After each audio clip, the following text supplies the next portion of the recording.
Streaming. Okay, looks like we're good to go.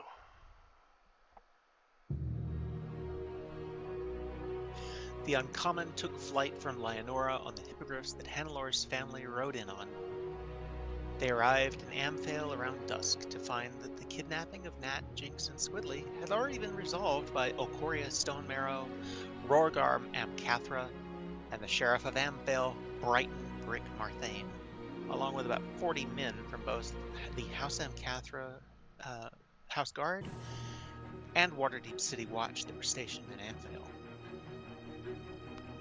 Ocoria told the group what had happened and how they had foiled the kidnappers before the two of them managed to escape. She recognized both the gnome, Schemo, and one of Manchun's inner circle, Erstelfloxen. They had dinner with the Amcathras and gave a few gifts to the kids before leaving for Stoneshaft Hold the next morning. There they were greeted by Dagna Stoneshaft, who agreed to send a small force of dwarven infantry to aid the efforts to stop the Zentarum in Waterdeep.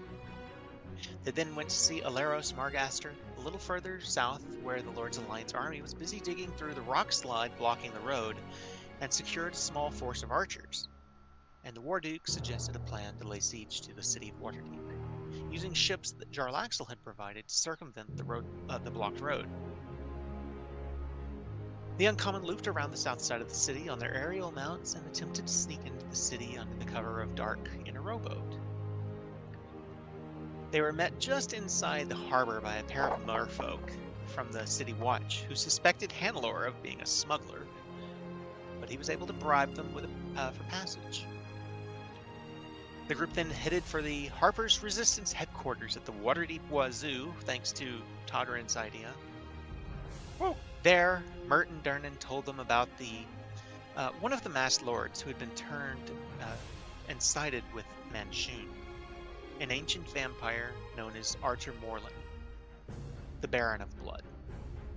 Morlin and his spawn are believed to have recently moved into Skullport, and the sighting of Rorina Stoneshaft down there last winter seems to add up, after her mention in Runyandar's journal alongside of Artor's name.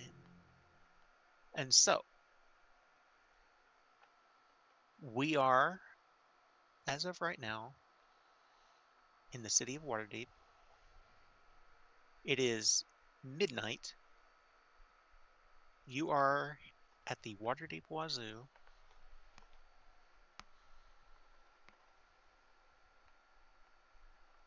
What would the Uncommon like to do?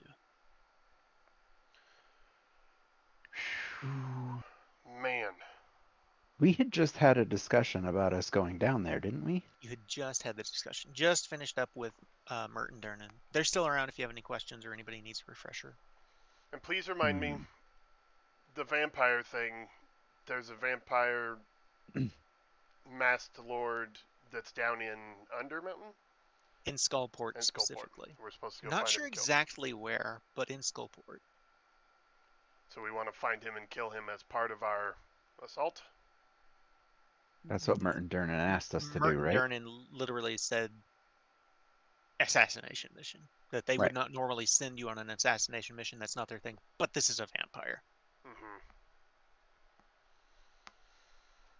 And it's been a while. Who was coming with us on an assault? Oh, for the record, there's no way for you to have known this, but the masked lord that you kept having a problem with, it was him.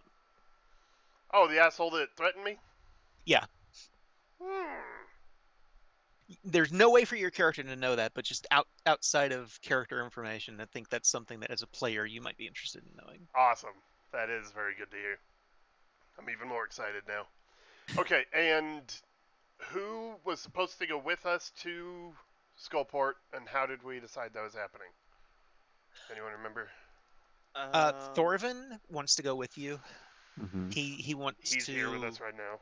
Yeah, he wants to infiltrate the Xanathar Guild while he's down there. He had infiltrated the Xanathar Guild before, had spent years with them, and when the Zentarum took over, he was kind of like on the run from them, and now he's like, okay, the Xanathar Guild is still going to be a problem after this. let me get in there. Let me do what I do. More I was asking about the forces. Were we bringing Iron Talon down there with us? And the That is Zentarum? entirely up to you. We'd As already of right now, decided. you have the Zentarum Crimson Cloaks that are brought by Ollie. That Mhm. is a rather small size force, but they're veteran medium infantry. I You think have we Brag and decided to Dareth. bring. Oh, go ahead. You have Brag and Dareth, which is a little bit larger unit of Drow infantry. They're also veterans. You have the Iron Talon, which are seasoned medium infantry, about the same size as the force of Brag and Dareth. Leviathan is entirely up to you whether you want to talk to Jarlaxle about bringing the ship down into Skullport. It could be a valuable asset, but it's also going to be like they know you have it. If they see it coming into port, all hell's going to break loose. Yeah, that Right. sounds like our chariot to ride in, honestly. Unless we want to The take Lord's our own. Alliance longbowmen are the force that you got from Aleros, and the Stone Shaft Defenders are the dwarven forces, and they've been brought into the city along with the Crimson Cloaks on the ships. Like they are, or rather, they haven't been brought into the city, but they will be brought into Skullport on ships. So right now, 90% of those forces are on ships outside the Bay of Waterdeep. Uh, all of them are except for Leviathan, which is a ship. Right. So sounds like that's how we're getting in, unless we want to take a back route while everyone else hits If you Skullport go in shipwise. on those ships now, you start the final battle now. Yeah, we might wanna I think it's better to scout things out first down right. there. I think it's better if we keep Leviathan top bound as support for the fleet, just in case. Support for the fleet. You have to Of remember all this of is our this is people on ships. this is a two-front war, and Merton Dernan would remind you of this, that if they have Leviathan on the surface, it can help with the city. If it Right. goes down into Skullport, it can't help with the city. So here's what I'm hearing. We take one of our back routes down from Waterdeep straight to Skullport. I think we know of one of those. Um, find our assassination target, take him out, and through some means, maybe pre-planning of setting a time, all the ships except for the Leviathan hit Skullport with our troops. We take it over and then figure out where we're going from there. While Leviathan Well, and don't forget we need to meet up with the Xanathar. Yeah. oh right, so that'd be part of our thing. Okay, assassination meet So Xanathar, Yeah, it's been right. 6 weeks. You are completely forgiven for forgetting Yeah. anything. and um, And then all of that while and the thing Leviathan. about it is, and this is a big if. So we'll have two options as far as I know, and feel free to correct me, of getting word out of Skullport. And that's A, utilizing the Xanathar network, if things go well with the Xanathar, or B, if she's still there, what was her name, Kason? The chick that helped us get out of Waterdeep or Skullport before? Quietude? Quiet? Or, No, it wasn't Quietude. It was the chick that was friends with Hallister. The oh, alchemist. right. Yeah, she has a working portal. Yes, she does. Or she Right. did at the time. You don't know if she Right. still We don't does. know. But if she's still there, that should be what we try to find. Because I imagine she'll be peeved that Hallister has been killed by Manchun. And I use air quotes when I say killed. Right. Um, So we tell our Skullport invading force to wait for word from us, teleport to her shop directly, and no, we have to go down there manually. We That's can't oh, go also a down. She one-way can get us portal. out. Right. oh, okay, gotcha. Okay, all right. So we'll take our tunnels down, and once we've done our assassination mission and met with the Xanathar, take that portal out to meet up with our invading force. if it's there. If it's not, we have to hope that we have good terms with the Xanathar and hope that they can get us either us out or get message to our forces. Should we set a plan with the fleet that if they don't hear from us in like 4 days to attack Skullport? That way, even if we can't get word out for some reason, they start the thing. The real question is, do we want that? Because if we lose in Skullport, we have an unsecured base for Manchun below Waterdeep. Uh, Elaborate? What? We don't want them to invade in case we fail to invade? Right, because if we fuck up in Skullport and they attack the city, then they're fighting No, a no, no, no, losing no. battle. I was under the impression that our fleet of ships, minus the Leviathan, are attacking Skullport directly. The whole fleet? They're basically transport ships, Yeah. and there's not enough room for them all to do that. Okay, so Right, then we could what just are take we? one or What, two then you groups. guys There tell will me be- what we're doing. I don't understand. Okay, We're, let me we tell personally you are what taking over Skullport. let me tell you what the ships are. You have one battleship, Leviathan.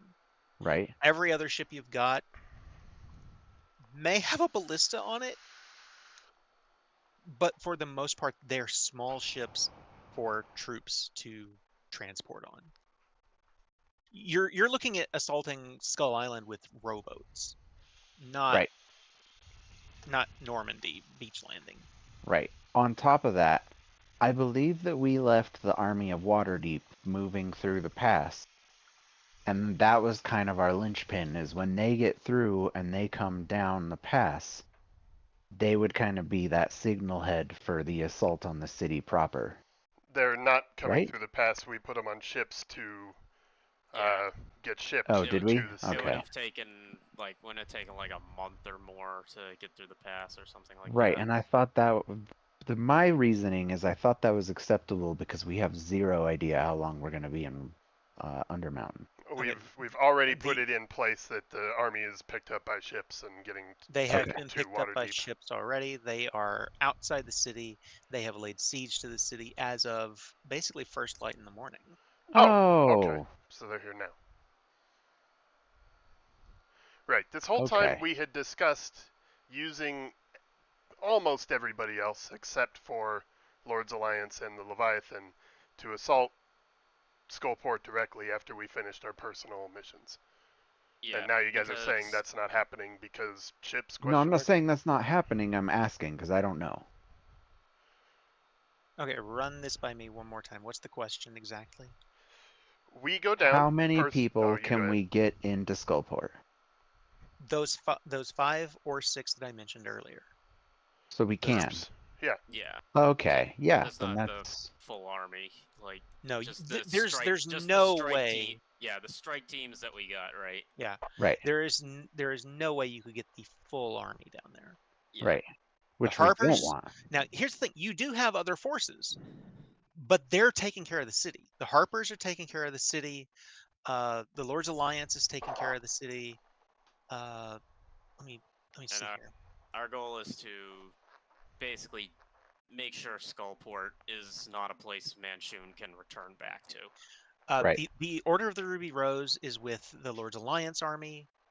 The Order of the Gauntlet, I think you actually talked to, and you managed to get them involved also. The only ones you didn't get were Leonora and the Orcs. Right. So like I said, Harper agents, the Lord's Alliance forces, Order of the Gauntlet, Order of the Ruby Rose, they're all either inside the city already or just outside of the city laying siege to it. Right. Okay. So then we have the Iron Talons, the Stone Shaft, the Zentarims from Ollie. Is there anybody else? Bragan Darth. Bragan Dareth. Bragan Darth. And also Marie the Seer, Xanathar's new person said that the Xanathar is willing to help, but you've got to Right. talk to him. Yeah, Right. I think that should be our Our first priority, point of yeah. order is because didn't she say she had a way of getting us there? She has a way of getting you directly into Skullport. Yeah, so I Actually, think technically beneath Skullport. yeah, so I think we should meet with her and see what the Xanathar has to say. And then Okay, do so our then assassination mission while we're down there. so Yeah. what are the forces? How are the forces getting in? Are they going through the sea route where there's the ship pass? They will be going through a sea route. Yes. Okay, so we're gonna send them in, go with Marie the Seer, and meet the Xanathar. So that's why, now back to my original question, I foresee us telling them, if you haven't heard from us in 4 days, assault Skullport through the water pass. We go down during that time, meet with the Xanathar, try to assassinate Doucheface, and then if we're ready sooner, get word to them. If the timing adds up, wait for them to hit, and we'll be Yeah. inside when they hit.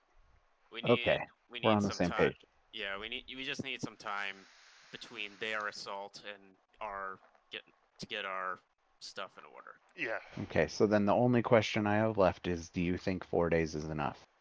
that is the question. The routes we know to get us down there wouldn't take us a day to get there, right? And Kazan, I believe you mentioned that the route that she was offering to get us down into Skullport was the one that we used to evacuate the were-rats, right? Correct. So we know where that is. We know how to get You to do. it. It's a direct route. It's not a travel through Undermountain type thing. So Correct. that's not a day of travel. We can get there today and begin. We meet with the Xanathar today. Maybe he wants something from us that we need to go do. Uh, if that's the case, that's a big question mark on time frame. And then after or during that, we find information on Dickhead and kill him. So it's hard to say, you know. If Xanathar is our first move, whether or not we get his help right away, we can probably convince him to get word to our forces if we need a delay on the 4 days. We can tell him, hey, Okay. we'll do what you need to work with us, but send Seer to talk to our people and tell him to wait a little bit longer. Okay, that's a Right? good call. Yeah. That All works. right. Yeah. I just want to make sure we are all on the same page, and Yeah, for sure. We had a lot to Yep. figure we've out there. addressed all loose, yeah, all loose ends that Um, we aren't sure about.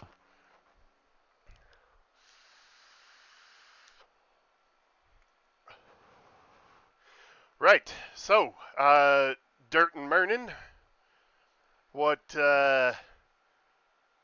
y'all need anything from us up here? Any connections we can help you make before we go down and get started? Uh, Dirt and Mernin. Dernan just kind of shakes his head and says, "No, I don't think so. I think we'll be good." He says, "While you guys are taking care of Skullport, you're basically taking away Manshoon's fallback position. Right. You push them out of Skullport, they're going to come topside, and that's when we're going to hit them." Pincer tactics, hammer and anvil. Exactly. That is Excellent. interesting. Right. Do we know if we foresee them leaving Skullport in a retreat fashion with whatever we don't, defeat back up here into the city? Uh, do we have a way to quickly get our forces that are down there up to Waterdeep with us? That would Truthfully, be a good. they'll Go probably have ahead. to take the same way they got in, which is the boats, How long does that which take to leave from Skullport, get back to a Waterdeep? couple of hours. Okay, that's not terrible it's at not. all. Yeah. I'm still not And entirely clear. How the hell does that work? Where is So that? there are a number of hidden portals that mostly only pirates and smugglers know about that are To quote the captain of the sea snake, you basically have to be a crazy motherfucker and steer your ship directly into a stone wall. So it's like a dimensional invisible rift that you sail a ship into, and instead of crashing into a cliff wall, you're Exactly. underground water system. Yeah. And from time to Wild. time, you'll have a fisherman that ends up down there by accident and can't get back out, Oh, or I'm gets sure he killed down does there by just pirates, he or does just fine. yeah, I'm sure they yeah. get out It's just it's fine. usually not a pretty picture, Can you imagine? Fuck. but there are several of those, and the Harpers, I can assure you, know at least one of them. Okay. Cool. I All right. was always wondering. Some Okay. of them are even underwater, actually. I put a hand on Bart's shoulder. Sounds like we're headed back down in. And Bart gets a pleased grin. And he's just like, X. I meet Hannelor's eyes and give him a look like I don't know how to describe it. My eyes get big. I'm just like staring at you like, help me keep an eye on this fucker when we're I just down here. give a little nod back and a little dart of my eyes to to Bart. Like, Yep, yeah, yep. I'm watching. Don't worry. And as you guys look, Bart is just staring into space with he's like a kid who just was told, yeah, you can have whatever you want in the candy store. You get 24 hours alone in Toys R Us. Yeah. Anything you light on fire is yours. Oh God. You get a whole day with the Xbox. Oh no. Anything you light on fire. Holy shit. Alright folks, how's our health and shit? Do we need a long rest? Or do we just do that It here? is the middle of the night, so you can do that here. Yeah, okay. So we'll do that then and then take off. Well then before Bart goes to sleep, then he's gonna write a letter to his mother. Okay. Basically just telling her it's basically a goodbye, just in case. Oh. Should we send a message before bed about the plan to somebody who can, like, whoever's leading the forces into, or will Merton Durnan? We can take care of that, Okay. Bart says. I'm sorry, I wasn't entirely clear. Are you talking about sending the message to our strike force for... Yeah, just so they know what the plan is. So and just to be clear, 4 days unless you hear otherwise. Yeah. We'll take care of it. Cool. I will use my thingy-jigger messaging stone rock thing and message Esvale and say... She's right outside the door. Oh! We like get the weird feedback echo as she walks in. I walk over to her, scoop her up in a big old hug, give her a kiss. God, it's good to see you. It's good to see you too. I was hoping to convince you to accompany us. We're headed down into the deeps. Are you sure? Yeah. Sure about us going, or me wanting you there? I mean, I can do a lot up here, but I can help if you want me to come down there. I think your skills might be uniquely useful in information gathering down there. We're gonna have an assassination type thing. I personally think you'd be super useful. What do y'all think? I think so, yeah. Especially roguish place like Skullport. Bart's writing. He just kind of waves a hand at you. She just kind of nods her head and she says, never been to Skullport? Sounds fun. Honestly, I wouldn't want to go without you at this point. When she says that, Bart stops writing and he looks at her and he goes, "It's a hell of a time." Ha! And it's not... How do I say this? Bart doesn't say it like it's good. It's very much like sarcastic. Like, it's a hell of a time, Esvale. One of the hardest moments in Bart's life happened in Skullport. Oh God, yeah, that's right. Yep. She says, all right. Excellent. Alright, we're about to bed down here for the night. And we'll take off in the morning. All right, so everyone gets a long rest. Woohoo! Do we need to do that? We need to. Yeah, probably so.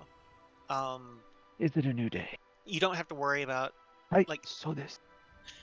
you don't have to worry about anyone finding this place. It's first off, you've got harpers that are on watch that are making sure nobody comes after them or anything. But it's also, as I mentioned earlier, a remarkably good hiding spot because it's somewhere they've already hit and might not think to look again. So, Right. It's perfect. yeah, that was a inspired idea, Thank you. Hind. Thank you, thank you. Speaking of, everyone starts with inspiration. If you do not already have it, Inspiration. and that is not the one I need. Give me 1 second here. I'm looking for the name of that.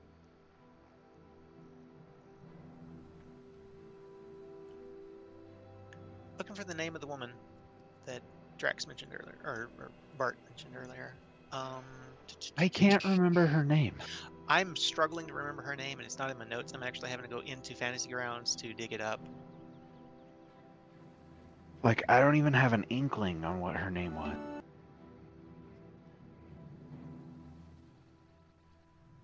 Honestly, it's Halaster's girlfriend. Which is scary. True. For her and everyone else. Tass. I kept wanting to say Taz. It's Tass. It is Tasselgrin. Yeah, Her see, name I is would never. Tasselgrin Veldarn. She's a- Tasselgrin. Yeah. Okay. So I think that should be our priority, is finding her. Before Xanathar? Yeah. Yeah, because if shit hits the fan, we'll have a potential way out immediately. Sure. Yeah, sounds good. All Right. Alrighty. So, next morning comes. That was down in the sewers somewhere, wasn't it? The portal take us down? Indeed, actually. So it is in the dock ward on the far side of the city from where you are now.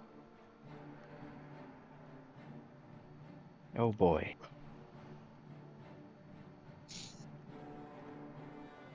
So we could take a... what's the spell? A prestidigitation riddled track through the sewers to get over there underground.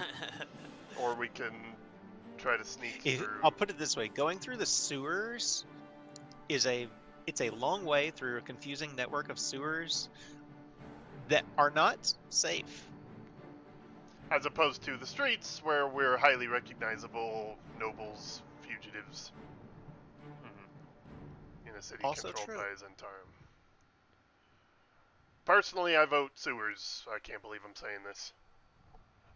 Esvale just kind of reaches over and puts her hand on the top of his head and says, "No fever."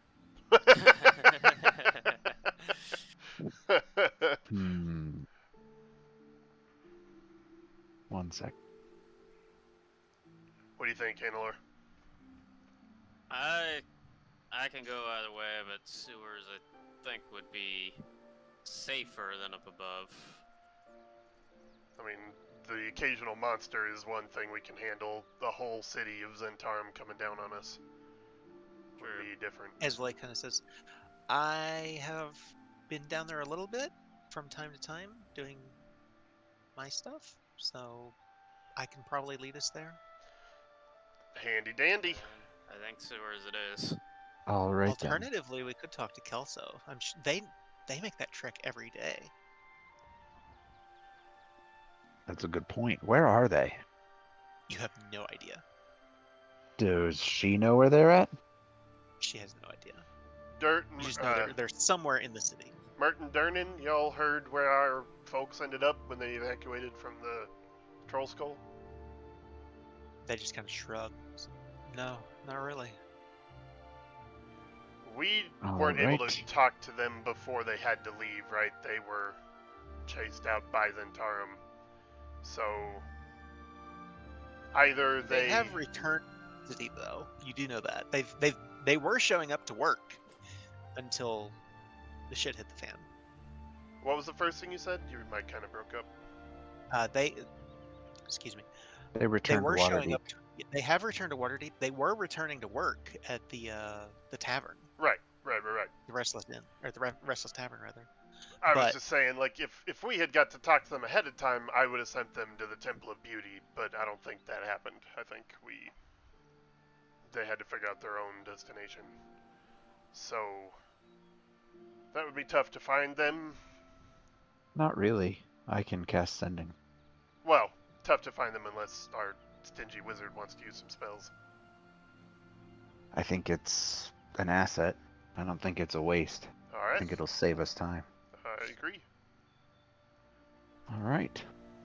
He'll begin scrawling in the air and he'll cast Sending. Kelso, what's your location? What are you Require assistance.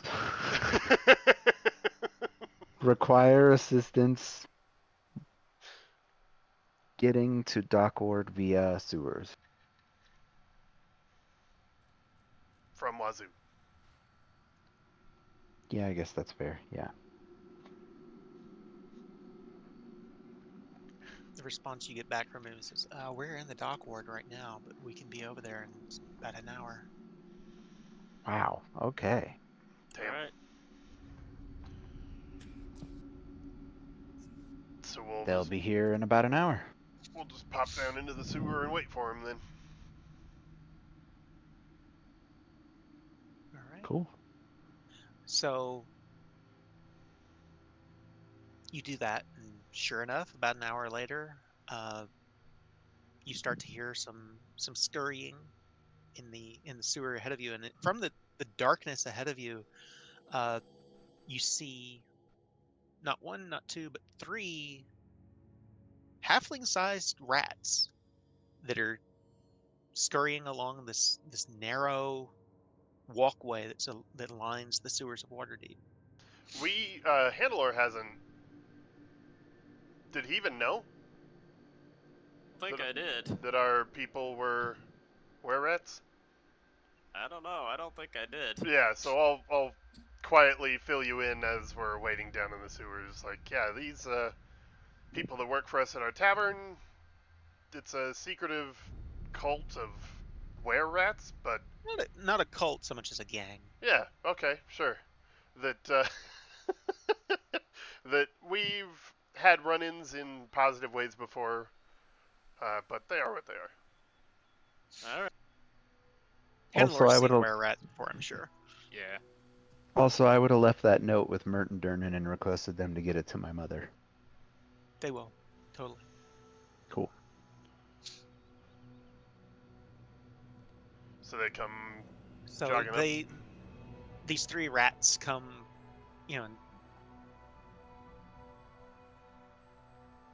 there's plenty of other rats. There's plenty of other large rats in the sewers of Waterdeep, but when you see three giant rats coming, you kind of get the idea. Yeah, it's probably them.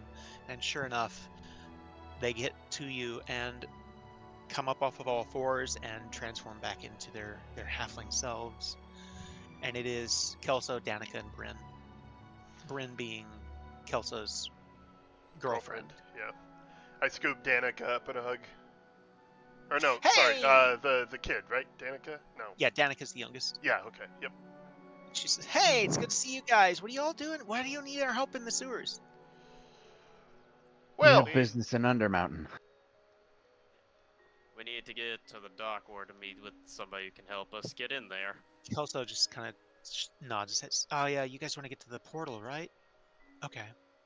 Indeed. yeah. Random question. Can y'all speak when you're in your shapes? Nah, Good to know. no, we can't do that.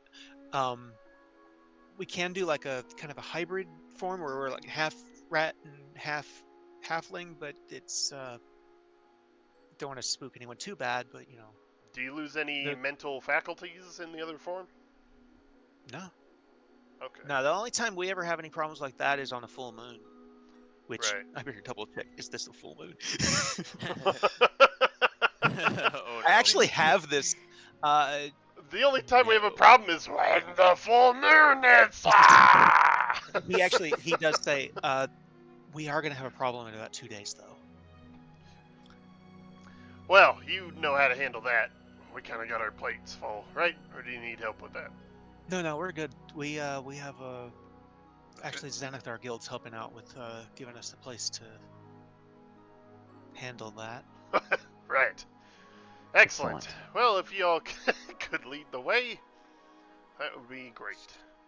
All right. So, because you have recruited the shard shunners, I will say they know the safest ways. They know the most direct ways. Getting there is not going to take long at all. And because of them, they know how to get there without coming across any problems. So you will not have to deal with a random roll. Awesome. Good Also, shit. this is probably down here. One time, Hannelore doesn't smell like brimstone. No, there's a significantly different smell. Yeah, Todd and Bert are both constantly prestidigitating everybody. Yeah. Esvele seems remarkably okay with it. Like it's not the best place in the world, but she's been through it. They are fucking nose blind to it. Yeah. I probably cleaned them up as they walked up.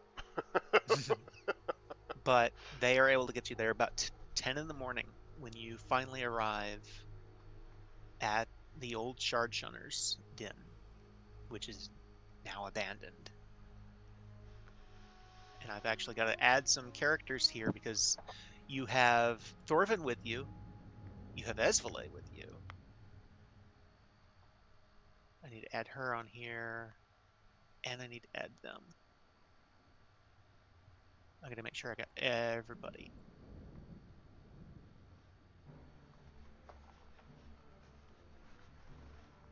Oh man, I'm starting to get excited. Just starting to? It's finally happening, so yeah. Yeah, I'm pretty stoked. Okay. I just noticed this section of the city that starts with the trades ward where the words are, and goes down past the Kolat Towers. That whole island in the middle there kind of looks like a upside down machete. What? Oh, shit, it does. I kind of see it, yeah. Now see this. Strange. So, I don't recognize this at all. Did we go through the portal? no, not yet. Oh, okay. They're leading you through the sewers. They've led you into a cellar and then up into a building and then through another building and into a different cellar and now through here. And Kelso's leading the way, and he knows exactly where he's going. So, Awesome. but they lead the way this direction.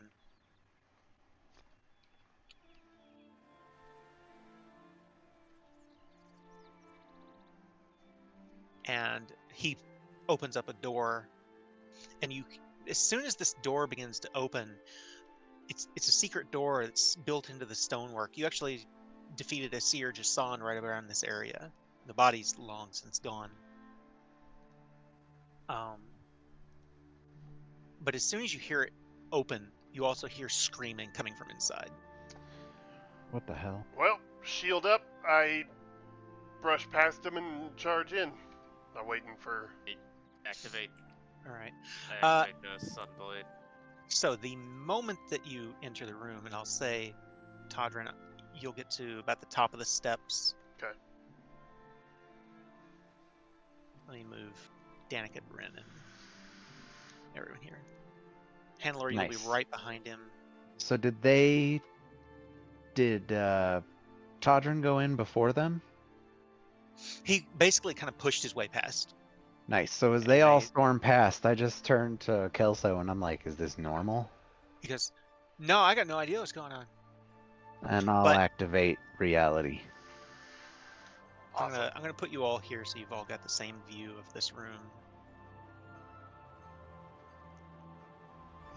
What's with the creepy little face on the... You'll see in just a That's moment. Marinara's behind you guys. So are Ezreal and Thorvin. I'm just getting everyone into position here. Just a second. I'm playing Marinara, I'm guessing. Yeah, if you want to. Yeah, okay. So basically, what you see in front of you is this terrifying scene of Marie the Seer with the front of her cloak, her robes raised up, and this reddish orange ooze that you've all been aware of but never really seen, that is protruding out and smothering this poor assassin, that an armed Zentarum assassin. And she just looks over to you as this is happening, and she just says, "I've been waiting for you."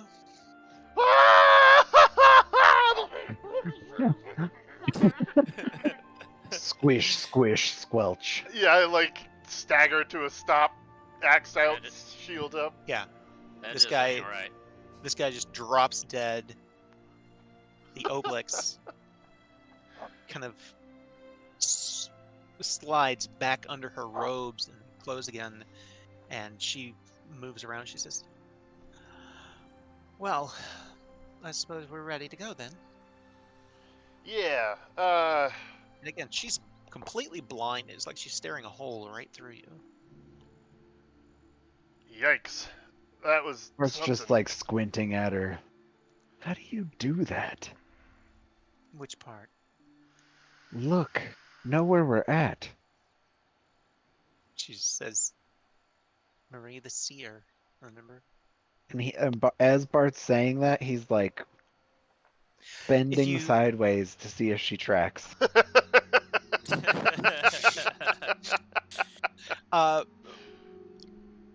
Roll a persuasion check and a perception check to see if she tracks. Persuasion and perception. Whoa, those are cool as fuck. Those are Oh, I need to change them back. Jesus, what the fuck? nice drop in one. Her Yeah. eyes do indeed track you, despite the fact that they are this milky white color. Amazing. And she says, "Truthfully, though, it's not me so much as..." She kind of gestures beneath her robes. She says, "For the most part, the Obelix acts as my eyes." You get sensory input from that? Truly It's wild. difficult to explain. Think of it more as, well, think of it more as a telepathic connection. Well, as fascinating as this is, I did want to fill you in that, well, are you going to be there when we interact with the Xanathar? I intend to lead you there, yes. Alright, because we will probably need you to send out a message based on how that goes. And she says, "Besides, it's not like you would have gotten there without this anyway." She holds up the gemstone that activates the portal, Right. and she places it into the pedestal. She says, "This will take us directly to the Xanathar's former lair beneath Skullport. It's been abandoned for some time. The Zentarum cleared it out a long time ago. But, well, there's a route that'll take us up to the Guts and Garters." And remind me which place that is? It sounds familiar. Is that Quietude's place? It is, yes. Okay, cool. Right. Sounds You great. know her? Yeah, we're familiar. Good to know. Well then, let's go. Let's do it. So, one by one, this rather large group of you go through this portal, step through into a very dark, aside from the light of Azure Edge lighting the way, and perhaps Handler's Sunblade or Bartholomew's Weaver. You step into the darkened remains. I hesitate to say ruins. It's not in bad shape. It's just abandoned. The former Xanathar's lair. Oh, where we saw Dark Lord of the Sith Moonshun. kill the other one? The old one? No, that was in Skull. Oh, that Well, was. That was in the Island. Tower of Seven Woes. Right. This is beneath the city, not on Skull Island. Okay. We've never been here. I don't think so. I don't think so either. Yeah, no, No. for sure. We did not go below Skullport. All right, folks. You enter this rather narrow chamber, and she leads you through the tunnels. Just to clarify, And- the Werettes did not come through with us, did they? Oh, they did. They're right behind you, Oh, all right. along with Esvele and Thorvin. I'm looking at each of them. Have any of y'all been down here before? Yeah, this is how we escaped. Oh, right. Right. So just Esvele and Hannelore then haven't been down here? Hanneleore's been. Haven't been down here. Haven't. Esvele's. No, this is all new to me. Right. Thorvin, however, says, "Oh yes, I am very, very familiar with these holes. It's been some time, but Well, I just want to Oh, give then. y'all heads up. It's deadly as hell everywhere, even when they say it isn't. And it's more of a giant torture chamber than it is anything else you might have heard of. So just don't be surprised. Indeed, keep your wits about you. Also, Esvele, Thorvin, if you could watch for traps. certainly." Thorvin just kind of laughs. He says, "If there are any traps down here, I made them." I can Well, keep an there- eye out too.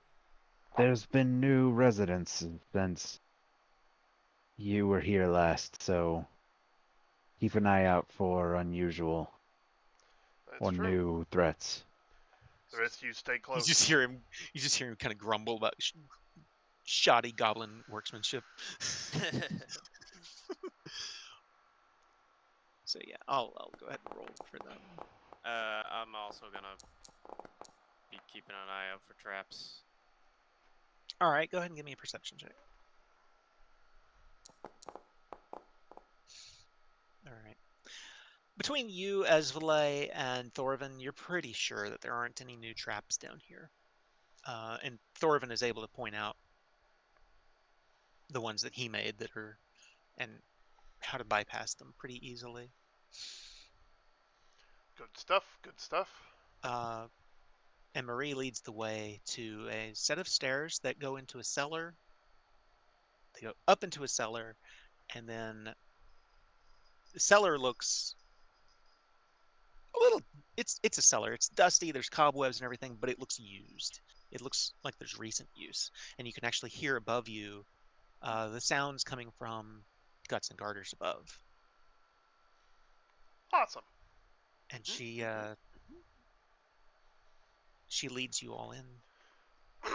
So She remind says- me, just for clarity's sake, the memory wipe that happened last time we were down here just wiped the events of that night, right? The murder. So I remember being here at Guts and Garters and Yes, it only wiped the event, not the night. right. Okay. You don't remember the fireball. You don't remember Bartholomew killing those dwarves. You don't remember Okay. any of that. You do remember the place though. You remember Guts and Garters. You remember Quietude. So I come up with a smile then to see Quietude and All right. Before you go upstairs to the tavern though, or Marie says, if you're going to disguise yourselves, now would be the time. oh, I will cast Disguise Self. I hadn't considered that. Not really my thing. Can anybody help me out with that? Sorry. Fortunately, I cannot. All I right. just- I just put the hood up on the cape. I gave away my cloak, so I don't have a hood or nothing. So I guess not. I guess I'm just Todd with some strangers. I can't even like cover my face or anything. Esvalay just hands you, just takes the cloak off of her. She says, "Here, put this on. All right. Pull the hood up." Suppose. She says, "And try not to look like a noble." How? What? She just kind of looks to Bart and to Hannelore and says, "I mean, you're in Skullport, right? It's a pirate haven. Try not to be, you know." I kind of like hunch my shoulders together and squat down a little bit, like this. Give me a performance check. I just assume not a noble means shorter and smaller. 24. Okay, Jesus it's Christ. actually, with the cloak, it's actually pretty convincing. Do I look poor? Esvalay just goes. Wow. Esvalay just kind of looks at you, and it's like she just kind of has this weird grin on her face, and she says, "Oh, honey, I should have taken you on a heist. This is perfect. You blend right in." Well, thank you, my lady. I'll follow y'all up in this place then. I don't know what I'm doing. Hannelore just gives you this look like, "You making fun of me, son?" I'm just thickening my accent, that's all. And so,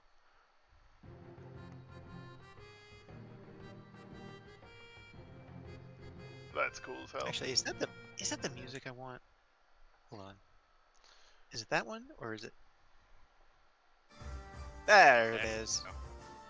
Get over that So, yeah, that is from Deadfire, actually. I don't know what that is. Pillars of Eternity. Yeah. Oh, the okay. sequel. It's awesome music. You are all familiar with Guts and Garters for the most part. Esvalay isn't. Hannelore, you've been to Skullport once before. What was your experience? Did you visit the inn? Probably once. He was much younger then, and the inn was probably the only place he liked. Whereas Yeah. Skullport was like, I will say the woman behind the bar you do not recognize. She's a new owner since the last time you've been. yeah, it makes sense. Behind the bar is a tiefling woman, long black hair, and as you all start to emerge from the cellar, her eyes immediately go over to you. She Are her sees horns white? three- Sorry. Don't get me started. I'm so glad they fixed that. Her eyes immediately go over, and she knows what's going on. She's got a basic idea. She just kind of nods in your direction, and you all make your way in. And the place is packed. You do manage to find a table, but it is a rather unsavory crowd, to say the least. Any particular eyes boring on us? Aside from hers, not that you would notice. Okay. But you make your way over to a table, and eventually she comes over. She says, "Well, shiver me timbers. I recognize you." What? You do? "Of course I do, hon. What are you doing here?" Damn. And she looks to Bart, and she says, "And you?" "So I remember, you're some of my favorite customers. You pay very, very well." And Bart just looks like back and forth, and he's like, "I'm sorry, who are you?" "Oh, don't remember for quietude? And he Oh, looks around quietude. again and he's like, Quietude remembers you? sorry, I've never been here before. Liar. I remember you all. I remember And what you when did. she calls him a liar, he fucking glares daggers at her. She's just grinning. She says, "It's all right, dear. Pop it. I keep saying dear. Pop it. It's all Pop right. it? Pop it." Right. We're just And here then to she. Sorry, go ahead. follow our friend here to a meeting. I gesture at the seer. She just quietude just kind of nods her head and she says, "Meeting with the Xanathar." Keep your voice down, woman. I am keeping. Is my anybody voice watching us? down. Yeah. Roll a perception check. Handler's been keeping an eye out for anyone. Yeah, anyone who's looking, give me a perception check. 2 8s. And a 2. Damn. That equals an 8. All right. You look around the room. The only eyes on you right now seem to be hers. Okay. I need to make that loop just as. Sorry. She says, "Well, friends of the Xanathar, friends of Quietudes."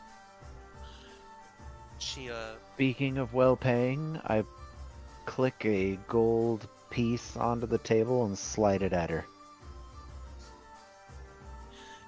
She reaches down with 2 fingers and plucks it up and tucks it into a pouch. She says, "Much appreciated, Puppet. So, what can I get you all to drink?"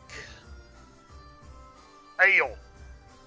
And Bart pulls out a cup and pours himself a cup of water from his alchemy jug.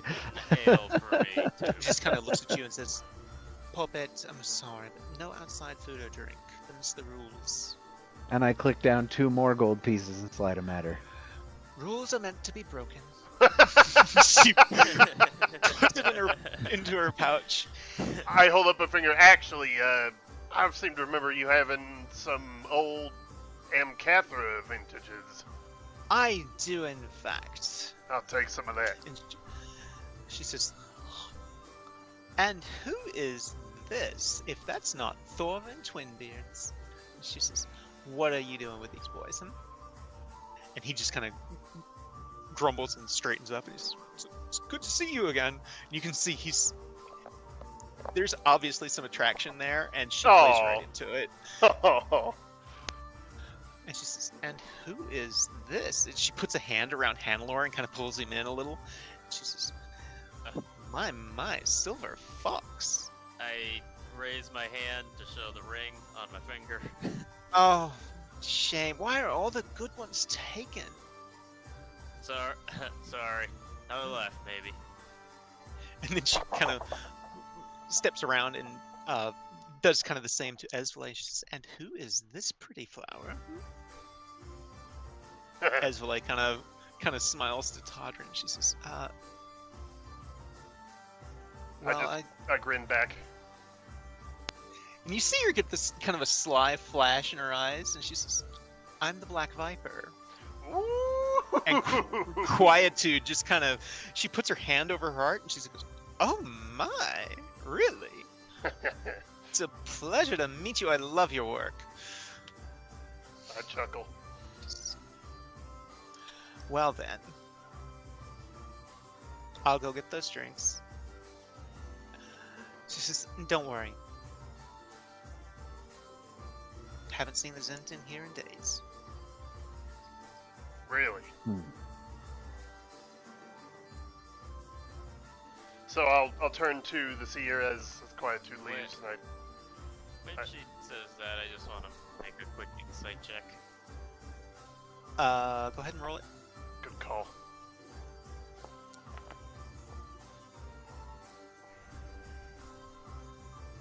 As far as you can tell, she seems honest. Alright. So I'll turn to the seer and ask her quietly, so what's the status down here? Open warfare in the streets? No, actually, it's rather quiet, to be honest. Overall, Zent in control, though. Less so than you might think, actually. They tend to stick to Skull Island. Now they do come in here from time to time, as she said, but it's almost like they know that something's happening.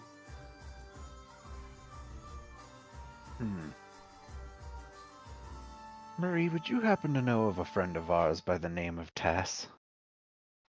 Tasselgren Veldar? Of course. Indeed. Is she still in the city? I think she's dead, to be honest. Then I just slowly lower my head to the table. You all didn't hear, did you? No. What's happening? Perhaps it's better to let you all see it later after we speak with Miss Quietude. Soon, Quietude returns with the bottle of Amcathra wine from the Amcathra home vineyards. Hell yeah. She says, pouring glasses of this wine for all of you. She says,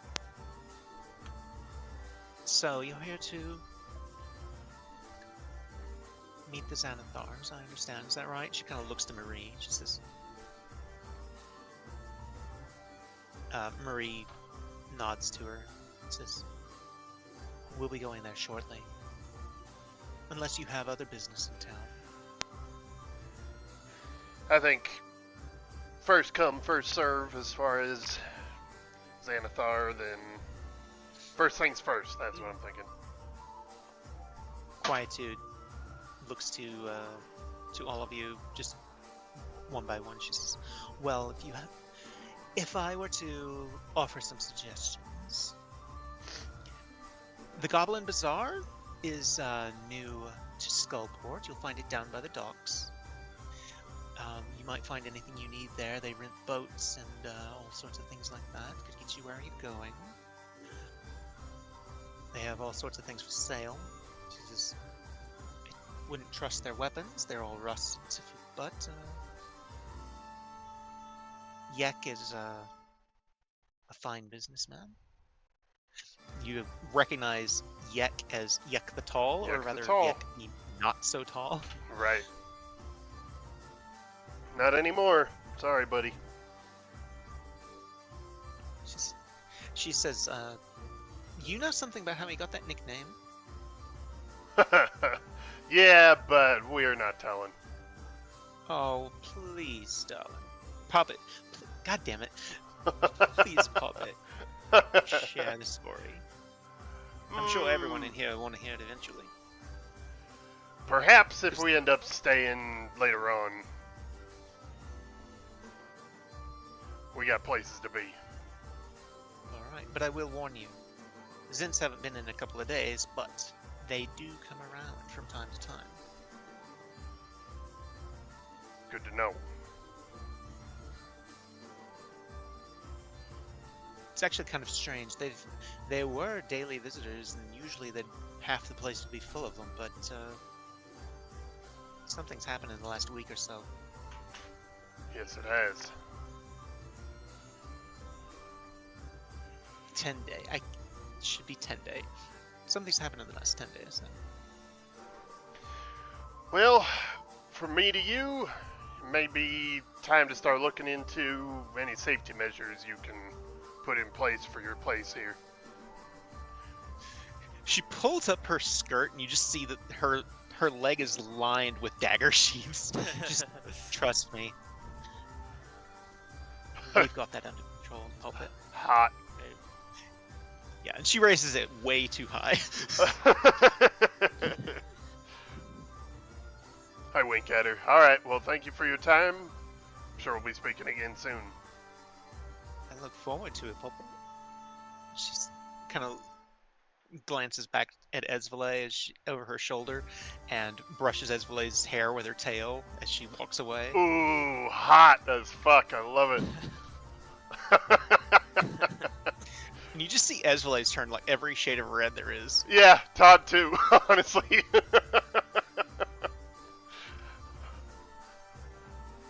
Bart's eyes fall back on him, and he's like, "Seriously? Now?" Always, Bert, always. Well, it's been rough around here. Give me a break.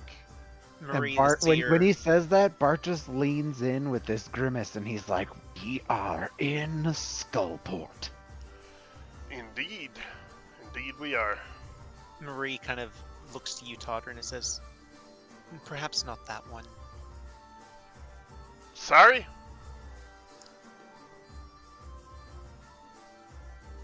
She kind of gets a grin and says, "Maybe it'd be more fun to let him find out on his own."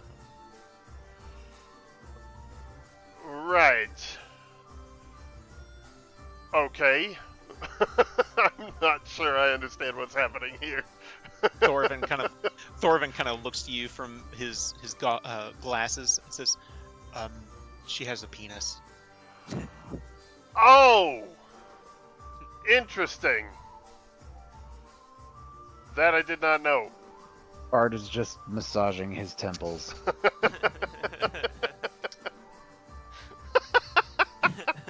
Damn it. Alright, well, see you. What's next? Well, from here we'll need to take one of those boats, perhaps from Yek. Take us up the river. That should be interesting. Hmm. Well, let's get to it. Time is of the Yeah. essence. Indeed.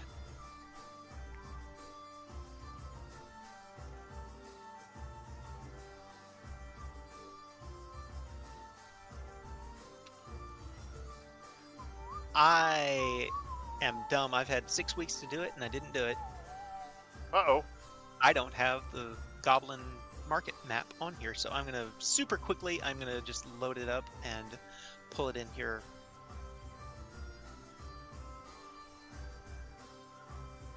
Just give me one. I didn't remember the Bazaar Market being in Skullport. It wasn't. As she said, it's new. They were on level 2, and then shit hit the fan on level 2. Oh, okay. It- So they It has moved. moved. Gotcha. It did that. I may have to post the map later, because this is going to take a while to load. So to keep us moving on, maybe to load while I tell you the story of the other thing. You all finish your drinks and follow behind Marie. The were-rats kind of excused themselves. And if someone could please roll me a d20, please, as you're wandering through the streets following Marie. Thorvin has made himself comfortable at Guts and Garters. Esvele is following you, but actually no, I'm sorry. Thorvin would be coming with you because he wants to go to Santhar. So yes, I'll roll. go ahead. All right. So along the way, you come across a very curious sight.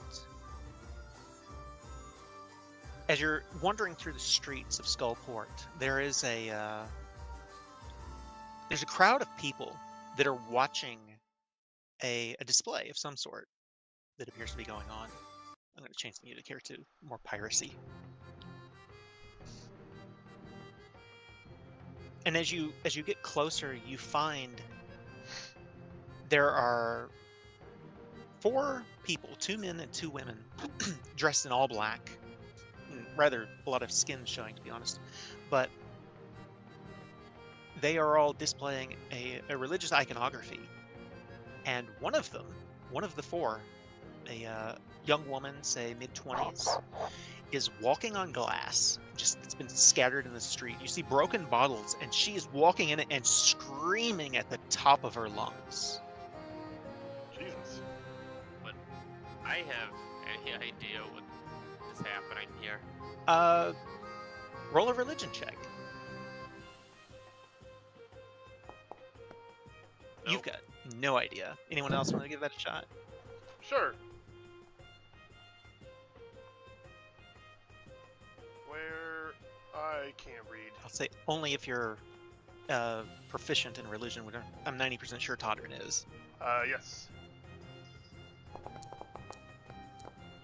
Ooh. Whap, Ow. whap, whap, Bart, you want to give it a shot? Am I proficient in religion? I think so. I don't know. Are you? I don't think so. Go ahead and do it. Go ahead and roll it. Because I want to tell you what it is.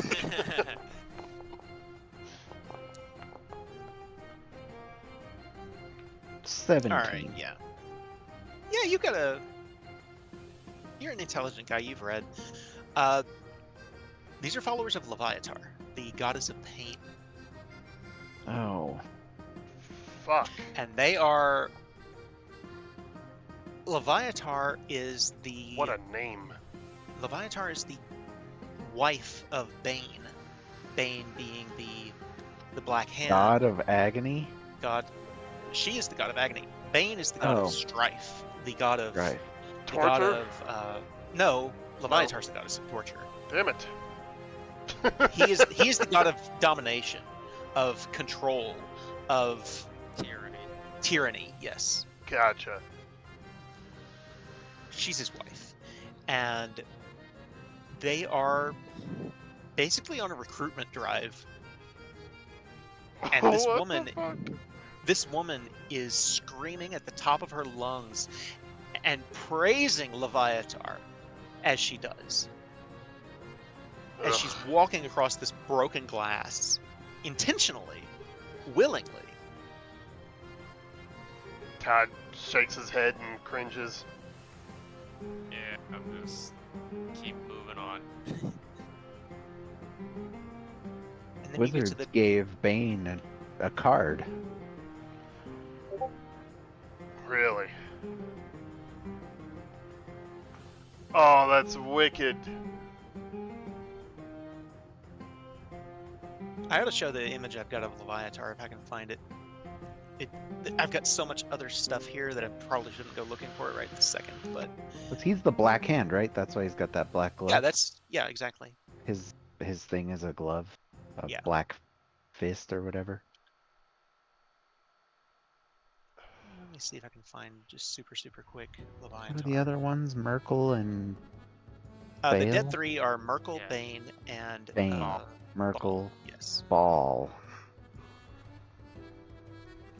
Lord of Murder. Yeah. Mm, I don't have it Merkel handy, is but undeath, right? No. Merkel is Lord of the Dead. Yes. Yeah. Okay, I don't have an image of Leviatar handy, but I do have this that has finally finished as soon as it will.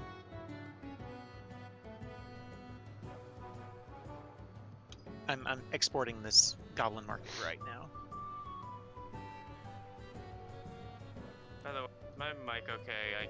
I'm seeing my light not go on. Yeah. You're We can fine. hear you. Okay. You're good. So Jax, you still need to send me Bert. Hero Forge Bert. Did I not? Nope. I have to do that. okay, That this way I is not can- going to have walls on it or anything, so I apologize for that. But That way I can print it for next week. For next week. When you come over Saturday, Oh, right. Duh. maybe. Okay.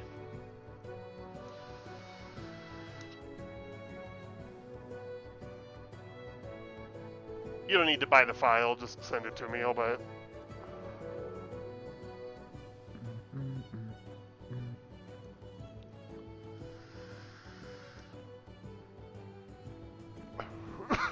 By the way, Star, I happily do this if you have a mini of somebody online that you really want. If you make the Hero Forge and send me the file, I can 3D print it and mail it to you. I don't have anyone in mind, but cool. Just to keep in mind. Yeah, it's a lot cheaper than the 30-40 bucks they charge. so I'm going to put everyone on the map here, and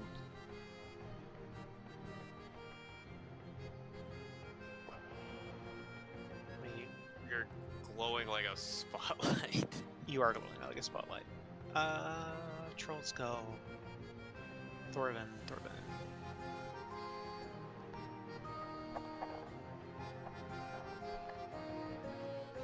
There he is. And Marie.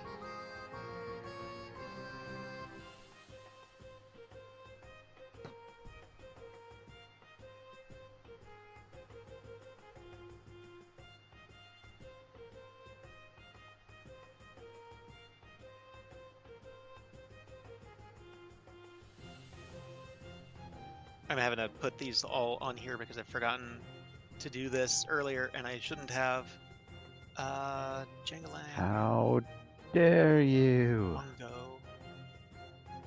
I'll say Jangalang's handling the boat rentals. And of course, Yek.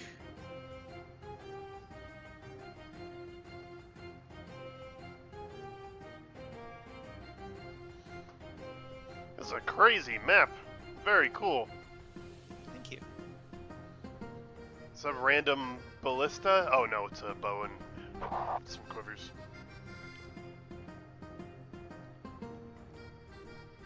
Wow. Alright, give me 1 second while I get all these into position. I apologize. This should have been done, and I am an asshole for not doing it.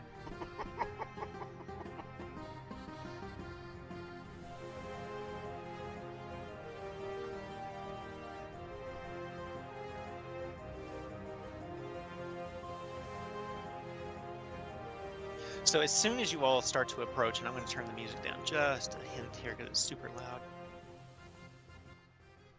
That's too much. As soon as you... Hang on. There we go. As soon as you all start to approach, this goblin over here at this table says, "Aye, you buy! He just starts motioning you over, and Marie's just like, just ignore them. I point at him and say, "You buy!" I'll say the market is full of people that are just browsing through their goods. I'm not going to put a million NPCs on here, but she says, and she gestures to Skull Island, which is directly south of here. You can see the imposing fortress that sits on the island across the river, the Sargoth River that runs around it. And she points to the top of the Tower of Seven Woes. She says, "Speaking of Leviatar, the Tower of Seven Woes used to be a temple to Leviatar. Pretty sure that they would love to have it back, but right now the Zentarum control it. And you will notice the top floor is blown out. And it was not like that when you were there last." Did that happen when Manchun killed Xanathar, do we think? Marie the Seer nods her head. She says, "Yes.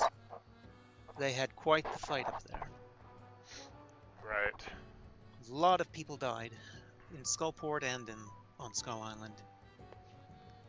I keep my I hood don't up know what- and cover my face. Not sure what they were fighting about, but apparently the two of them knew each other quite well." Crazy. So, if any of you would like to take a look around the marketplace, you are more than welcome to. Other than that, you're more than welcome to go to the boat rentals and head straight to the Xanathar. I'm not gonna talk to any of them. I'm just giving a quick sweep of like my eye, anything on the table that might look at all interesting. Go ahead and roll a perception check. I will say, Bart, you would notice, just because you're Bart, there is a magic shop. Oh? We're not here to There's shop. There is on the back door, on the door in this kind of a corner here, it says Glamin's Magic Shop. And you might not remember her, but she probably remembers you. I do vaguely. Didn't she try to sell us something? I mean, they were running a market then, so yes.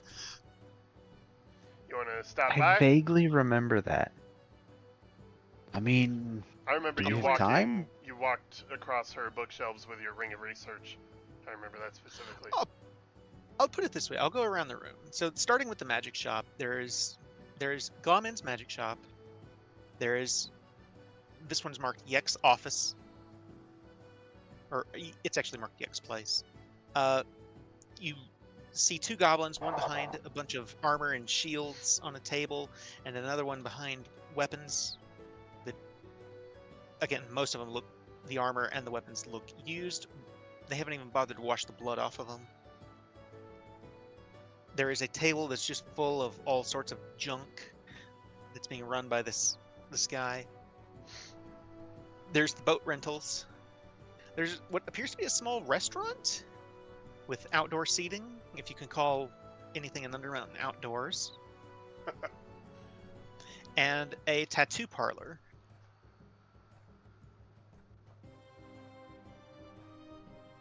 Crazy. Huh.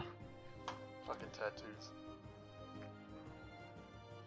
Right, well, you want to hit that magic shop real quick before we move on? I suppose. I'm I'll gonna. head that way. You guys can go on. I'm gonna just browse the weapon and armors stands. All right. Alright. I wish you luck. I'll go with Bert. All right. Esvale is going to follow you guys. Minera is going to stick with Hannelore and browse. Thorvin. That Thorvin fuck and Marie. book has a face on it. Huh? There's those 3 books in the magic shop, the purple, the red one, and the brown one. Oh, the brown Jesus. one has a face. it's It's somebody's face. yeah, it's fucking bound. It's bound in face leather. So do Face you all leather. go into the magic shop then? Yeah. Yes. Sure thing, Starfarer. Yep. So you all come into the shop, and behind the table there's a young goblin girl, and she kind of looks up to you and she goes, "Hey, what do you want?" "Oh, it's you fucks again." Just to be "Shit." clear, I am under disguised self. I look like a pirate. That's true.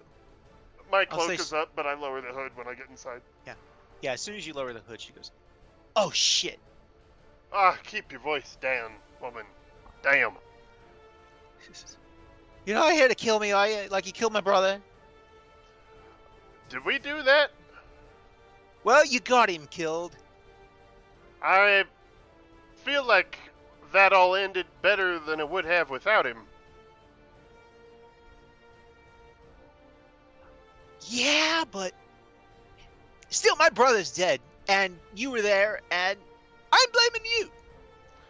I apologize for that. "Why? I didn't like him." Oh, right. I now remember how confusing this was. I look confused. I barely remember what happened. Goblins, man. How did her brother die? We recruited some of them as fighters against the Zentarum traitors, in quotes, I believe is what it right. was. Yeah, she says, "We were fighting the Xanathar then, but now, you know." Well, here, I have a gift for you that might make up for it. "What do you got?" If you drink this, your wishes will come true. And I give her a filter of love. She kind of raises an eyebrow and reaches out to take it. Roll a deception check. Hell yeah. Does Bart realize what that is? Probably not. Well, it's She magic. take- Maybe you would. She reaches out and she takes it. She pops the cork. She just Bart kind of looks looks at you for a confused. second. She goes, "Any wishes, right? Within How many? reason. How many?" One at a time.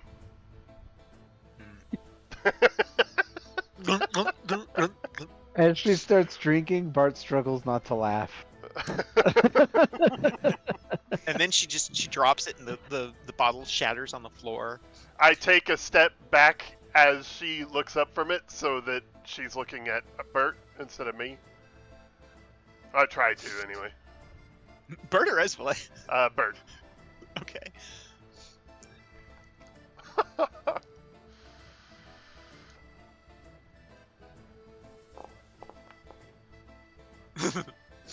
All right. Fuck you. Yes! She raises her head up, and she's just the first person that she happens to see because Todrin has kind of stepped back and pulled Esvele with him behind Bart. Yep. Nice. And So her you guys eyes- step back, and Bart's like struggling not to laugh, and he looks back, and as you all both step back looking at him, he just gets like, his face goes blank, and he just like slowly turns back to the goblin. Is she about to explode? What the hell?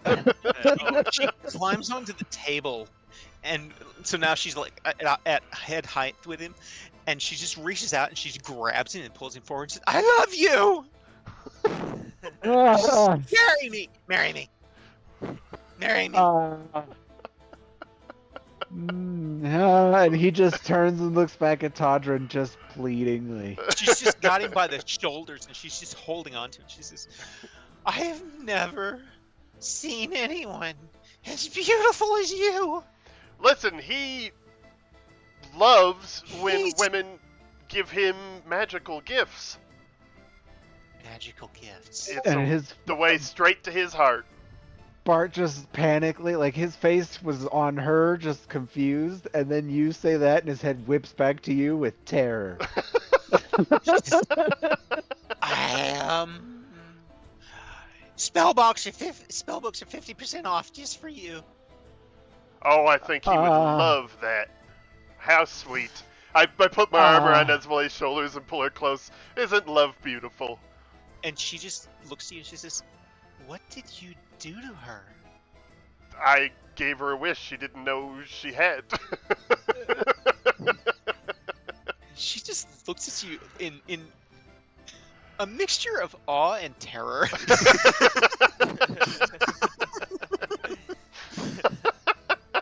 So Bart's just like, yeah, magic spell books, yay. I just wink at you. That's easily the best use I was ever gonna get out of that Just thing. You can kill my other brothers too. I don't like them either. What an offer! Oh, excellent. How about you start with showing him the spell books you got? Yeah. What kind of spells do you like? Fiery ones. Fire. I like fire too. We have so much in common. Yay! And she hops off the table and goes through this bookshelf in the back, and she says, "Fire, fire, fire! Fire! Yeah, I've got fire spells. What kind of fire spells do you want? I've got fireball. I've got firewall. I've got other things that rhyme with wall.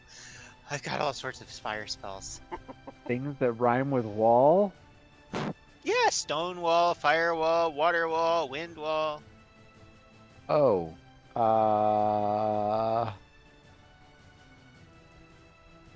Actually, and I pull out my spell book, I've got all of that. Thank you. You do? I do. Well, not Stonewall, but yeah. Wow. I thought at least firewall would be cool.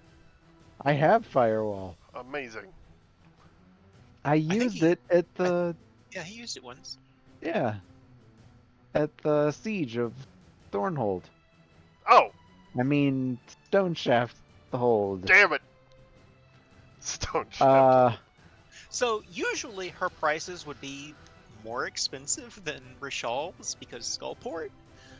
With your 50% off discount, though, thanks to your buddy Todrin, and I use buddy in air quotes,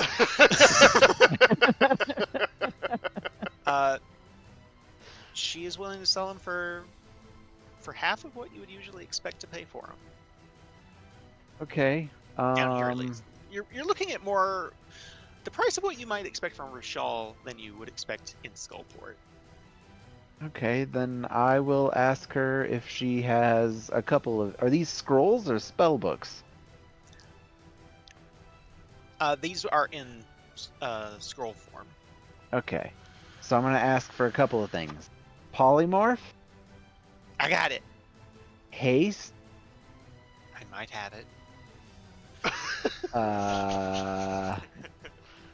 how powerful do your spells get? She says, I mean, it's Skullport. We've got all sorts of crazy shit down here. I got some up to like 7th level, I think. Damn! Holy shit balls! I knew you So were real right for quick, him. Kason, can I learn a 7th level spell slot? No. Spell? I can't. I didn't think so. Okay. No. Fuck. You can use Have- the scroll. And you'd have it. She says, let's see here. She's going through all these scrolls on the the wall. She says, yeah, I have delayed blast fireball. Oh fuck. Mm. And there's a scroll here for some fucker named Mordenkainen or something like that. He's got some kind of mansion. I don't know how to pronounce Fuck! another word. 7th level spells are like wizard orgasm. Jesus. I think those may be the only two I have. How much are they? For you?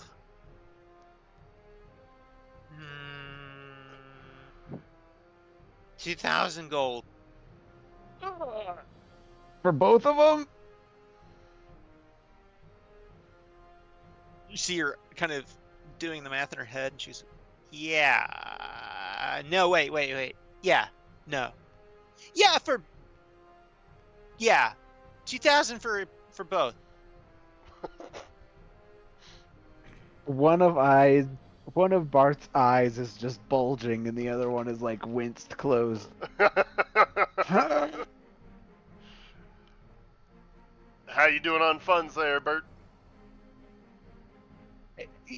I will buy the delayed blast fireball for 1,000 gold pieces. I'll kick in 1,000 for the other one. And I turn to you. Oh, okay. No problem. And she takes these 2 scrolls off the shelf and brings them to you. So mark down in your inventory that you have a scroll for delayed blast fireball and Mordenkainen's magnificent mansion. Oh, Awesome. amazing. Fuck yeah. Those are so strong. And she said, and remember where you got them. Here, Oh, I won't forget. Diamond's Magic Shop. Simple name. You tell your friends, right? Oh, I'll tell them. Yek tells me to ask people to tell their friends so that they'll tell their friends and bring more gold. That's how it works. I'll make sure Of course. everyone knows what happened here. Then she grumbles and she says, of course, then that fucker Azrock gets a cut. And Yek gets a cut. And in fact, when it's all over and done with, I get like fucking nothing. But, you know. That's truly a No. shame. How about potions, little lady? What you got? I have a few of those, yeah. There's some of those over around here, too. And she comes around over here, and she starts going through another shelf. She goes, what kind of potions are you looking for? Are you looking for, like, healing potions? Because you'd be amazed at how many fuckers die down here and forget that they had a healing potion that they should have taken, and they didn't. Wow. Feel like that's a personal attack.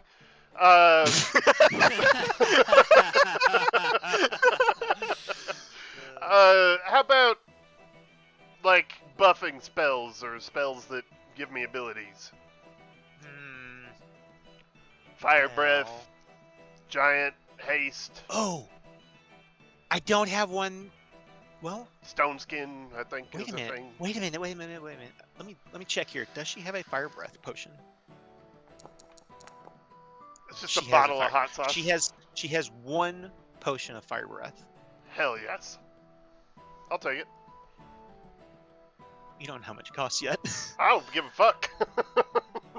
The potion of fire breath is 250 gold pieces. Easy.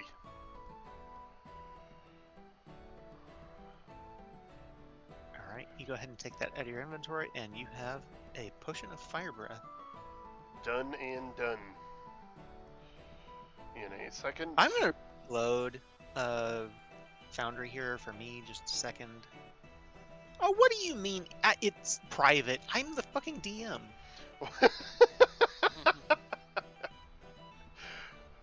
You forget one eensy beatsy tiny little detail. I own you!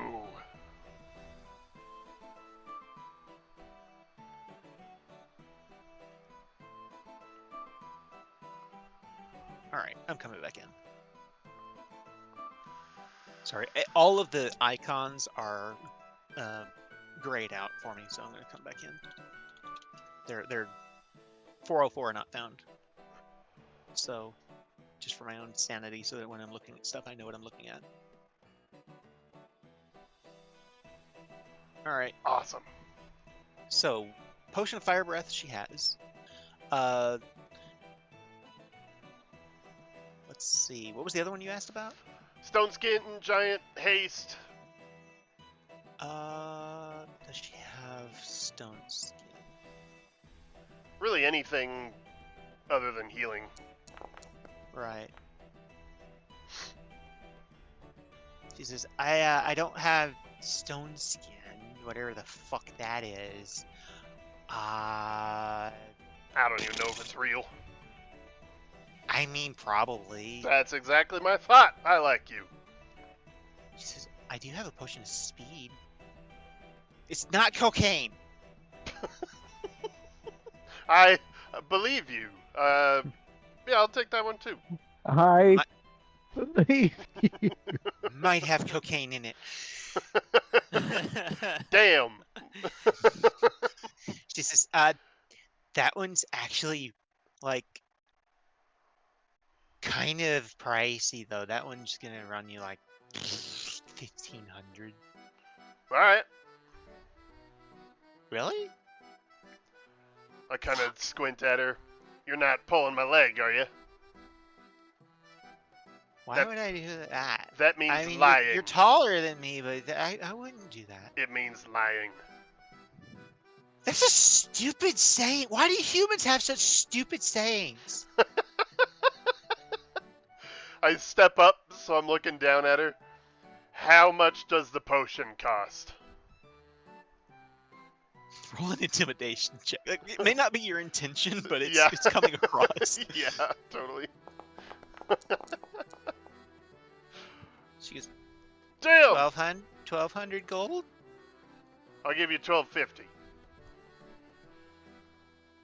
Okay.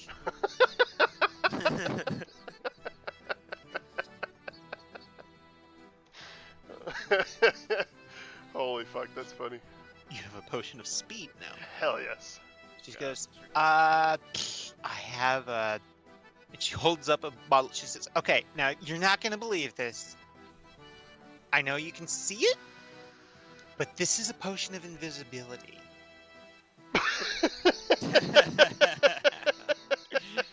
God, I love goblins. And Ezvale kind of steps forward. She says, how much for that one, hun? And she goes, she kind of looks up at Todrin again, and then over at Bart, and she goes, I mean, since you're with him. And she kind of looks up at Bart again, and her eyes are just, it's almost hearts in her eyes. She goes, 1350? And Ezvale says, I'll take it. And this poor goblin has got this look on her face like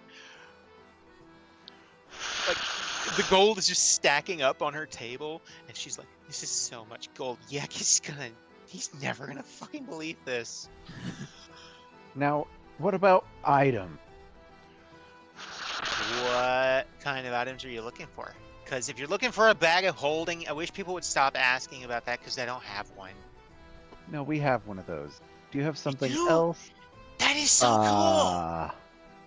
Yeah. Stuff that casts magic? Hmm. You mean like, Like this, and I like pull my sword. I've got a wand of web. Just some drow motherfucker had this thing, and she comes over to this other bookshelf. She takes this wand down. She has to stand on the chair, and she takes this wand out, and it's this dark purple wrapped in black leather, and at the top of it is a spider web in metal. And she goes, "From what I understand, they got this off of like a dead drow. Hmm. Of course, if you're not interested in that," and she kind of puts it on the table as like to tempt you. She says, "I've also got this," and she says, "We can have fun with this later." And she pulls Oh out god. a rod of tentacles. Bart steps back. I'm good, thank you. It's actually called a tentacle rod. I kind of look at it closely. I'm like, She says, "It's really cool." I can imagine. Bart is grimacing. So Uh, for those of you who are unaware, a tentacle rod is also made by drow. It has these 3 rubbery tentacles on the end that kind of move on their own, and while you're holding the rod, you can use an action to direct each tentacle to attack a creature that you can see within 15 feet of you. Each tentacle makes a melee attack with a plus 9 bonus. On a hit, it deals 1d6 bludgeoning damage, and if you hit with all 3 tentacles, the same creature, hit the same target with all 3, they have to make a DC 15 con save, and if they fail, their speed is halved, and they have disadvantage on dex saves, and they cannot use reactions for 1 minute. Ooh. Moreover, on each of its turns, it can either take an action or a bonus action, but not both. And at the end of each of its turns, it can repeat the saving throw to end the effect on itself on a success. It's a rare item. It also requires attunement, doesn't it? It does, yes. Shit. I pick it up and look over at Esvole and lift an eyebrow. And you just see her mouth, "Get it." I Wow. very greedily turn to her. How much you want for this? I would 3,000. really enjoy. Ooh. What'd you say? 3,000. So you guys so far have been buying consumable potions that usually cost like half of what you would get from a rare item. This is a rare item that's reusable. Right. So she says 1350. 1350, huh? I'm sorry, that was the previous 2750 for this one. Oh, okay. Of course, I think I could do 1350 for my beloved. You know, I think I'll buy it for full price. You can see a little bit of guilt on Todd's face. I'll give you 2750 for it. How ugly is this goblin? Oh god. I mean, she's a goblin. She's not super attractive. Goblins are not known for typically for their beauty, but she's attractive. She's cute.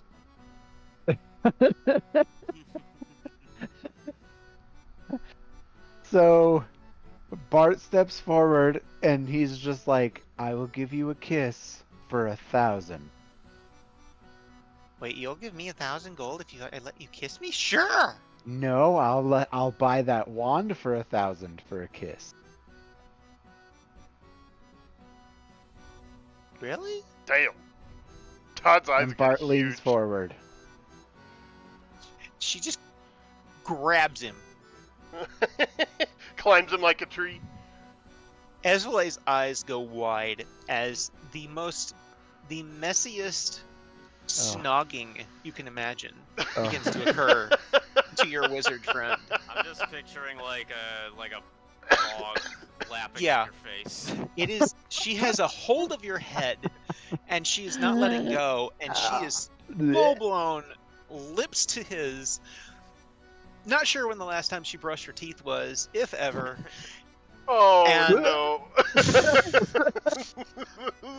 Make a concept. No, I'm kidding. It is, and it goes oh on, God! and it goes on, and on. I just And reach she's down not to the letting table go. and slowly pick up the staff and take a step back. And she continues to not let go, and she's its tongue and everything. And Bart just starts pushing away. Like roll just a in roll a between- strength check. He's just like, deal! And he drops 1,000 gold pieces. Roll a strength check against her. How long does this potion last, Todrin? I already deleted it, but I think it's I think it's an hour. yeah, I believe Isn't it's it? an hour. Okay, you manage to pull away, and she just starts wiping her mouth, and she goes, "I can do so much more than that for you." Okay, well, I'm gonna go now. And Bart just walks away. Come back soon. So you put down 1,000 and took the wand or a staff? Yes. Okay. All right. Who has the tentacle rod? Bart. You do. Too fucking funny. Give me 1 second here. Believe it or not, I am running this entirely by the seat of my pants. I don't Nice. have any of this prepared. Oh gosh, where are... Oh, there they are. Here we go. Tentacle rod. Here you go.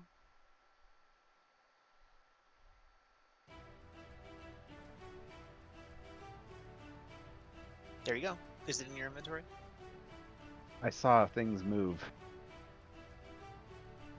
Yes. All right, good. So Bart's gone. He left. All right. Where do you want to go? I'm like 30 feet away from the door, and I'm just vomiting in the street. Oh God! Yeah. Hannelore and Monera both see Bartholomew just come practically charging out of the magic shop and just starts throwing up in the middle of the marketplace here. So during all that, I did want to chat up the Mungo Yeah. here. So Mungo is this. He's a 3.5 foot tall. He's a little tall for a goblin. Beefy looking guy, tough looking guy, and he's standing over this. He's standing on a stool so that he's at head height with you, and he's got both hands on the table, and he goes, "What you want?" So I pull out my dagger. I'm looking to upgrade. Got anything better than this? And he just looks at the dagger, and he just pulls up a short sword. He says, "I got this." A little hefty, don't you think? Oh, if you aren't hefty. And he hops off the stool, and he comes to the back, and he picks up a war hammer that he has to hold with both hands. He says, "This, Nah, huh?" No, I meant another dagger, but something of finer quality. Oh. Okay. And he comes back and he hops on the thing. He says, He kind of goes over his thing and he pulls one out from under and he says, "I got this." And he pulls out. So most of what he's got looks like junk. Yeah, It's I just- kind of figured. What he's holding here is a black handled, and it's got a red ruby. It doesn't appear to be magical, but it is a. Actually, no, I'd say it's a +1 dagger. He has a +1 dagger, but it's this really menacing looking, nasty looking blade. He says, "You want it?" How much? And he kind of looks back to through the window behind him at Yek. And Yek is busy counting coins in the window behind him. He says, "How much you got?" Doesn't work like that, friend. No, it really doesn't. I've tried it before.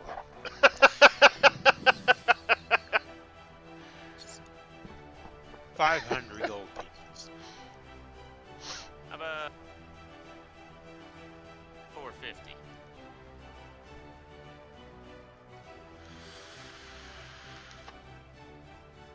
Roll a persuasion check. I'll say that's enough of a discount that he's not too difficult to persuade on that.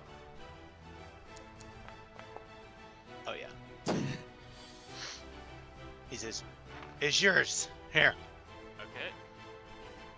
I hand over the gold, and while The moment that you take it, you realize this has a symbol of Leviatar on it. oh my, Ooh. I just kind of, I just kind of stow it away for now. Just Yeah. You get the distinct impression that he probably, or one of the other goblins probably nicked it off one of the cultists in Yep. town. So while I'm just like looking over his wares, I just go. So business must be good down here, right? A lot of stabbings and such. Just people needing something to defend themselves with. Yep. Business is brisk, to quote Yek. So you must see a lot of people pass through here, right? Yep. Don't see him come back mostly. Anyone? Not a lot of return business. Anyone come through here looking, I don't know, a little pale, a little menacing? Kind of gives you this weird look. Roll a persuasion check again. I'll say with advantage because you've already made a deal with him. He feels a little comfortable talking to you about this kind of thing.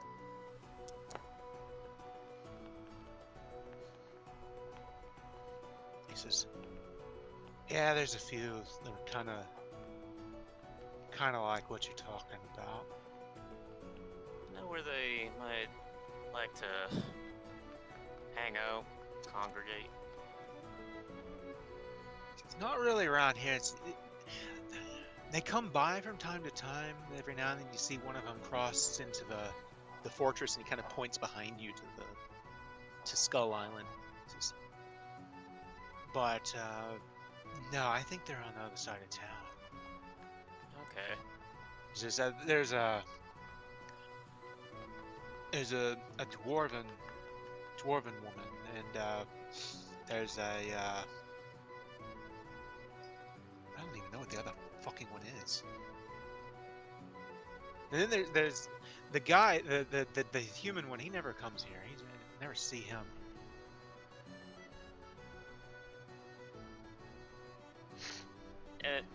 And I slide the other 50 gold that, and I just go, and we never talked. Gotcha. Who are you? Well, when he asked that, I want to make an insight check to see if he's gonna betray, like, if he might betray me at all. All right, go ahead and roll an insight check. Hey, you know what? I'm gonna use my, can I use my insight for advantage on this? Yeah, sure. Okay. Your inspiration. My inspiration, yeah. Yeah, That's, yeah. That's what I thought you meant.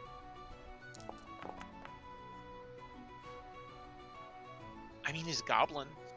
Yeah. That should tell you everything you need to know. He's about as trustworthy as you can probably trust him about as far as you can throw him. I'm gonna just kind of lean forward. Seriously, don't cross me. Roll an Yeah, intimidation check.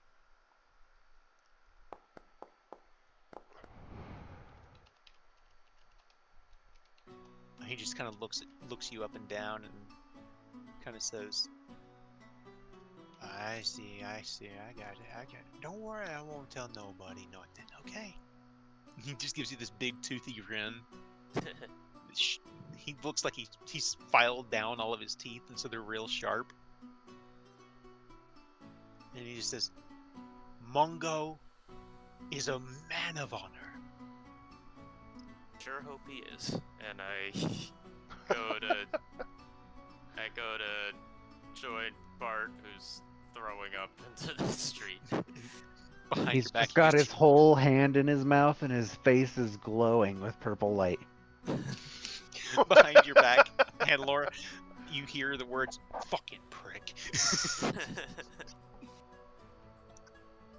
So I got that dagger, right? Yes. Sorry. Let me get that to you.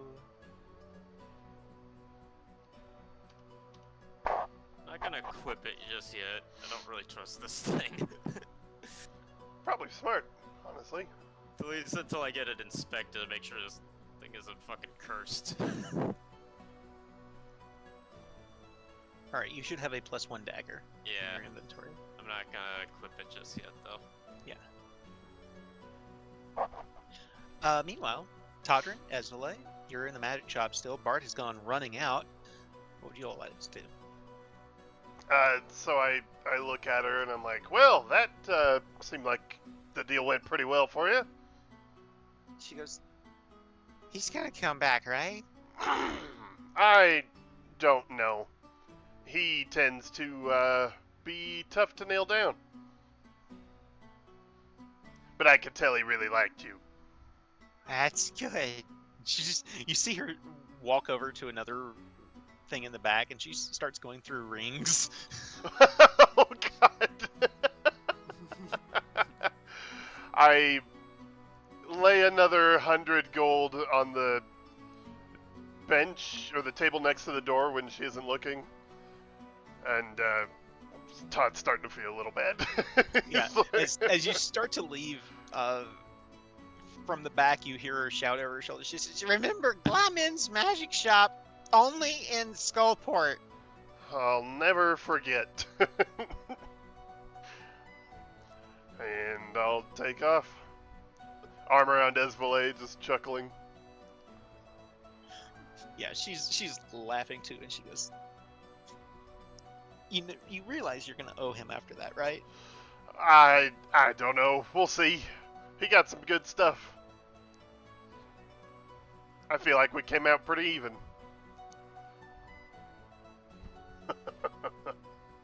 As you step outside and you just see the wizard whose head's on fire. He's blasting firebolts into his mouth. Yo, but seriously, he does have his hands like in his mouth, and there's so much prestidigitation in his face. His whole face is glowing purple. Oh man, we come walking up. How'd you do, Hannelore? Well, I got this really terrifying dagger that I kind of want inspected before I ever touch it again. But I also got some information on our target. Oh, very wise. I wish I had thought of that. Apparently, there's a dwarven woman that is often seen that matches a description of one of our targets for underlings. They apparently across town sometimes go to the fortress. They move about the city somewhat. And then he mentioned a human who never comes around here often. I get all that right, Kason? The human is the only one that is ever seen going to the fortress. Okay. The human is the one that always goes to the fortress, but he never comes around The dwarf, as soon as Handler Pursuit starts of town. describing the dwarf, Bart, that rings the bell of Rorina Stoneshaft. Right. Alright, Oh. that's good to go on. And Bart So- pulls out his tentacle. He's like, who did I give the wand sheath to? I think that was Hannelore, or was it? No, it was Minera. Yeah, Minera. This will be better than the magic missiles. Indeed it will. Do you want to take the magic missiles out of her? Also, Todrin, I would strongly suggest going down Minera's inventory list because there's something that is very handy right about now. Oh. I only say this because it's not your character and you wouldn't know. Is it Crystal Wash? No, it's a folding boat. What? Holy shit! Yeah. Kai and Hannelore rolled randomly for one or two of the magic items they got, and picked one. And I the one he picked happened to roll was a folding boat. I picked a bag of beans. Oh god. Oh, that's a terrifying item. Cool. All right. It's a wooden box, 12 inches long, 6 inches wide, 6 inches deep. That's deep. It can be opened to store items inside. It also has 3 command words. So she'll hold that up and be like, "We've got a boat." Oh. Well, now you've got tentacles. Right. Yeah. Well, hold on. I don't know how Kai does her voice, but she will take that. Is it in party inventory thing I'm working on it. with doing? There we go. So it does hold 4 people, and there are 6 of you. Well, 7, including Esvele. So you will still need another boat. How far are we going? Marie will tell you quite a distance, actually. How long will it take? A couple of hours, probably. I found an image that's almost exactly what just happened. No way. Take us upriver from here. Wow. Fuck you. It was good. It was good. It was good. It was almost so Until it effective wasn't. that I felt bad for doing it to her. Right. Okay. So we need to figure out another boat then, huh? I'll tell you what, that's how cute she was. Hell yeah. That's not too bad. Not too bad The at second all. picture? The first one. Oh. That's less fun. Could be a lot worse. Except unbrushed teeth. Ugh. So, That meanwhile, was the worst thing you could have said. Yeah, I'm so Drex sorry. actually gagged. I don't know if you heard that. I did. Oh.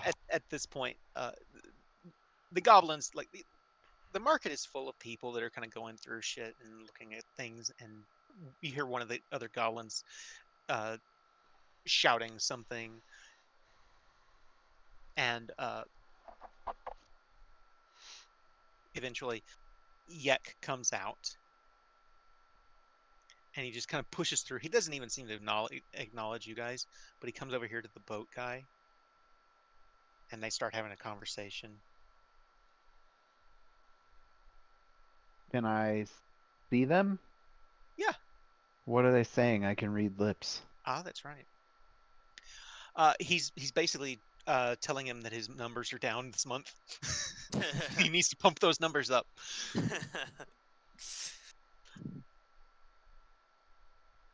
I think that's the first time I've used observant. I mean, you get use out of it passively with your passive perception all the time. True, but that's a big part of the feature is the ability to read Yeah. lips. It is. But eventually, and he leaves from there and he goes to the junk table and talks to that guy basically about the same thing. And you realize as he's going around, he's telling all of them the same thing, that they're last. They're all, each of them is coming in last place. They're bringing in the least amount of money, and they all need to pump their numbers up. Oh my god, the birth of corporate America. You notice Yek has got this big ass cigar in his mouth that's too big for him, and a pirate hat that's over his head that's kind of come down over his ears. And he's got on a leather vest that's showing his pot belly. Too funny. Eventually, he goes over to Taz the Craven, tells him the same thing. As he's walking by and he's past us, I just turn to everyone. I go, Yek is still an asshole. Let's go get a boat. Sounds good. It's also scheduling team building exercises over the weekend. Nice. I need you to come in on Saturday. That'd be great. It's not mandatory, but it will be noticed if you're not there. So Oh no. this goblin is practically bouncing off the walls. If ADHD could be personified, it's jangling.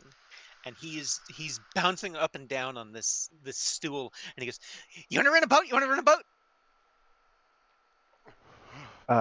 Yes. Cool. All right. Fuck, now what do I do? Yeah. Boat rentals. Boat rentals. He says, "I got boats. I promise every one of them is stolen. Not one of them was taken legally, and there's holes in only like half of them.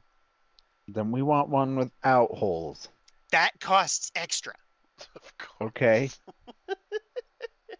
Where? Which boat? He points to the one that's closest to you. He says, "That one's got a hole in it. You don't want it." And he points to the ones in the water. He says, "The ones in the water, no holes. Mostly. One of them's it's been patched with like gum and some shit. It's just, you probably don't want that one, but I mean, if you want it, you want No. that one." Which one would that be? I just glare at him and I head over to the boats and start examining them. You got All right. this. Roll an investigation check as you start going over the boats and investigating them. And he's still just bouncing up and down and watching. And he says, "Don't steal my boats that are stolen." 20. 20. Not natural 20, but 20. 20. A lot of them are in rough shape. There's more than one that's got like it's been shot up with arrows at some point, I'm and they just looking pull for the the arrows best out. one. The best looking one though does appear to be undamaged. It does have a Zentarum logo that's kind of etched into one of the seats. Oh, fun. Perfect. Like I Does said, it a have- metal one. Does it have enough room for 3 people? It does have enough room for each one of these would hold 4 people. Yeah. Okay, cool. Then yeah, I'm like this one. He's like, yeah, that one was fun. 250 for the day. If you need it longer than that, it costs extra. If you don't bring it back, it costs extra. You would If you bring it charge back with us. holes, You would it charge. costs extra. You would charge us money if we don't come back. That's a good I point. just look at him and I'm like, Todrin. just making sure I understand the fine Well- print here. Do you know how hard it is to get boats down here? It's not hard to get boats down here. You guys all know it's not hard. I'll give you 250. Awesome. I pull out a gem and I'm For like, the I'll record. give you this gem and 50 gold pieces for it. For the record, this is out fucking rageous for a boat rental. Yeah. You should expect like a gold piece for a boat rental for the day. Well, personally, I don't He's ever asking plan for on a shit ton of money. bringing this back. Yeah, but he's asking for a shit ton of money. That's true. That's true. He is. I'm offering an amber and 50 pieces. All right, he bounces off the stool onto this the pier, bounces over onto this one, and practically leaps over you to this one, and he takes it out of your hands, and he goes, It's "All worth right, who is 200 this? gold. How much?" It's worth 200 gold. Roll a deception check. How much is it actually worth? 50? Yeah. Okay. Nice. You're gonna get this guy in so much trouble. Oh shit! 19. He just kind of grins, and he puts it in his mouth, and he says, and he jumps away. Okay, cool. I'm just like, give the man 50 gold pieces. All right. Cool. All right. When he jumps past me, I grab him out of the air, walk over, Yeah. and set him down on the bench. He just goes, "The fuck? You're stressing me out, little man. Why'd you touch me?" I walk away. He's just got this just this offended look on his face, like, how dare you? These goblins are lucky I'm not willing to use that delayed fireball spell. All right. Toodles! By the way, don't touch that red orb in the middle of the square. Oh God. Wait, what? As It's we a- Oh. as Yeah. we row away, the camera just shows a mushroom cloud in the background. All right. I would say there's a bunch of other, like, maybe not innocent people that are in the square. In the Maybe market not row. innocent people. That's great. Oh man. So, Minera unfolds the boat, and you take it and the boat that you've gotten here from Jangalang and begin heading out. We Heading have, sorry, we have a large number of, at the very least, unrelated bystanders. There you go. Collateral, it's fine. There you go. Yep. I will point out, as you start going in this direction, the bridge, you remember being destroyed at one point, and it is no longer destroyed. It has been repaired. Okay. But you go under the bridge, and you've been heading east upriver. And I need a d20 roll from Hannelore. Let's say. Okay, I did the last random roll. Oh, did you? I'm sorry. Who Yeah. hasn't done one yet? Thank you. Hind hasn't. Go ahead and roll. Fine. All right. Good deal. So, it's a long journey. You know, in a small boat. You guys aren't necessarily used to boats. The In last 2 small boats. 2 small boats, yes. I was gonna say it's been a while since you were on a boat, but it actually hasn't. That was just last night that you were on a boat. Right. So, but you go upriver, and it is quite a distance. Is there anything anybody wants to talk about on the way?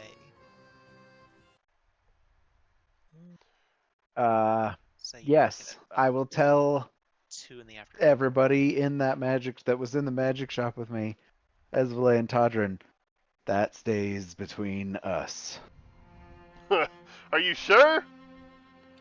Yes. You scored big, my friend. And I just look at him and I'm like, yeah, scored big. Yeah, no worries. I'll cherish it always, but I won't share it. Thank you. So, We As got you some good stuff. Sorry, go ahead. sorry, as you sail up the river, leaving Skullport behind,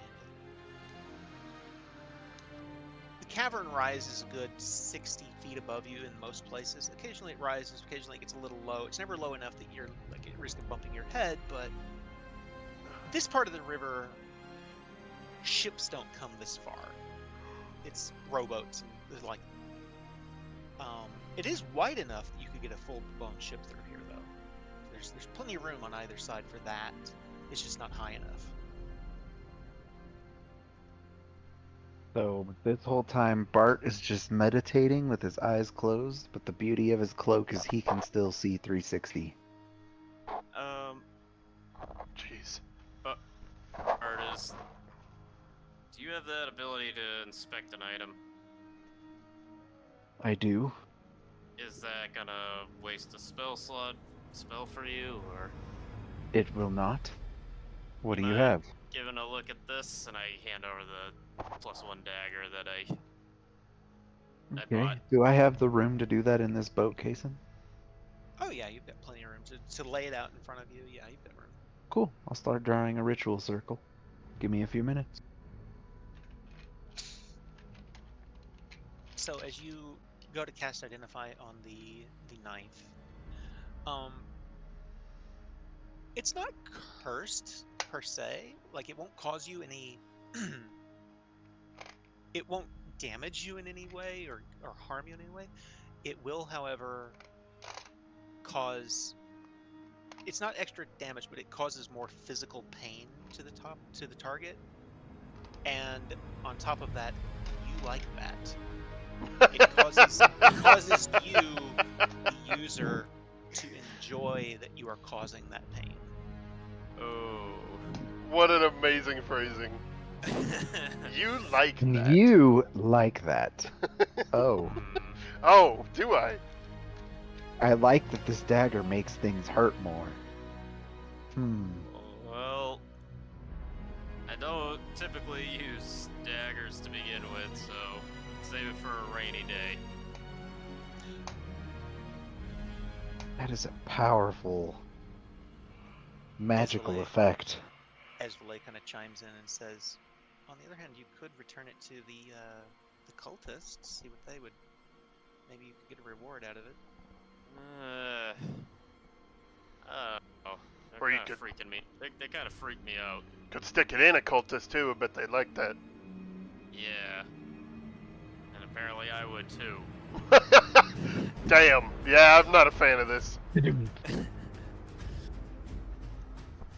I'll hold on to it, but I'm not equipping it or anything. I'm just All right.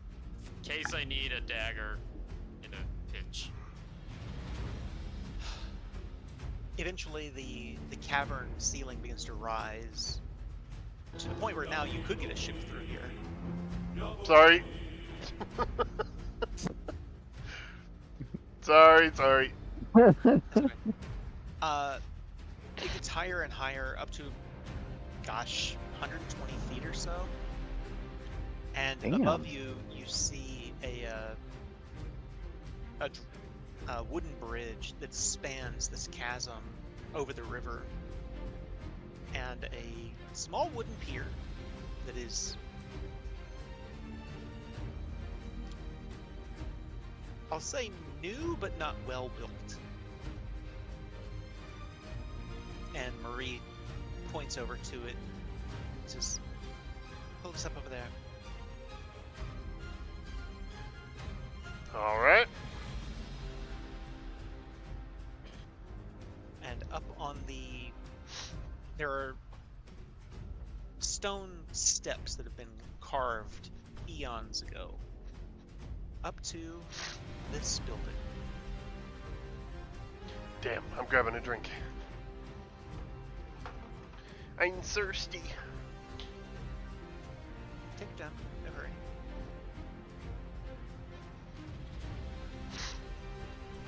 Bum, bum, bum, bum, bum. I need All to right. suggest with you anyway.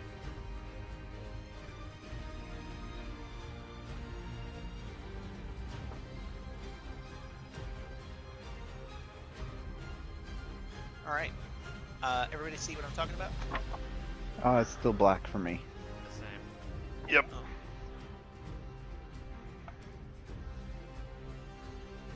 Not that there's anything wrong with that.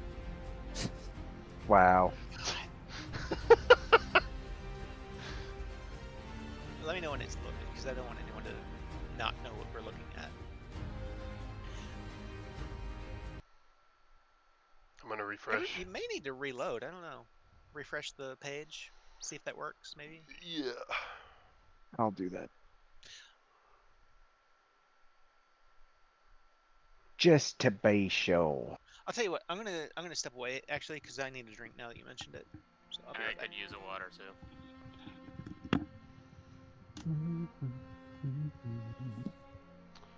Yeah, still black, unfortunately.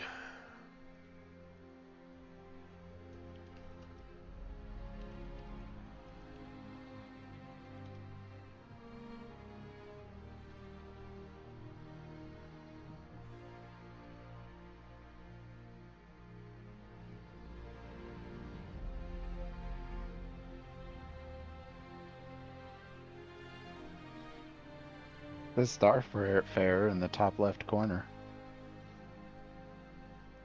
I see a Kazan dot.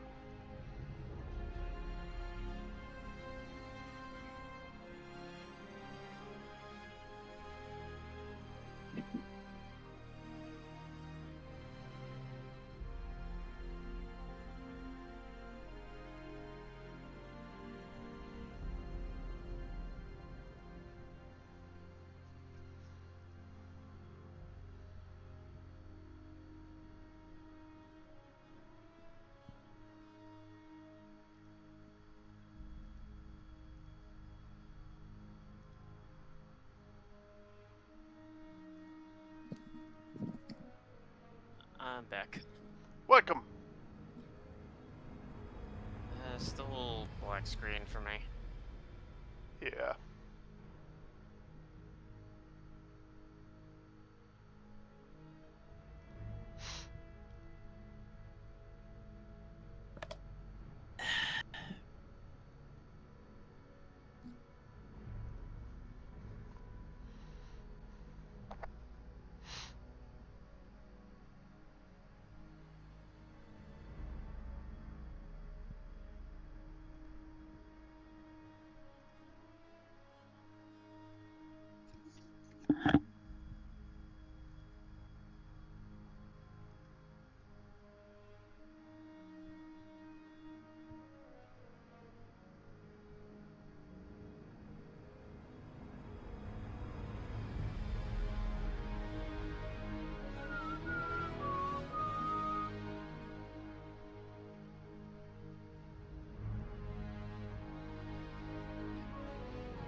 Okay, sorry about that.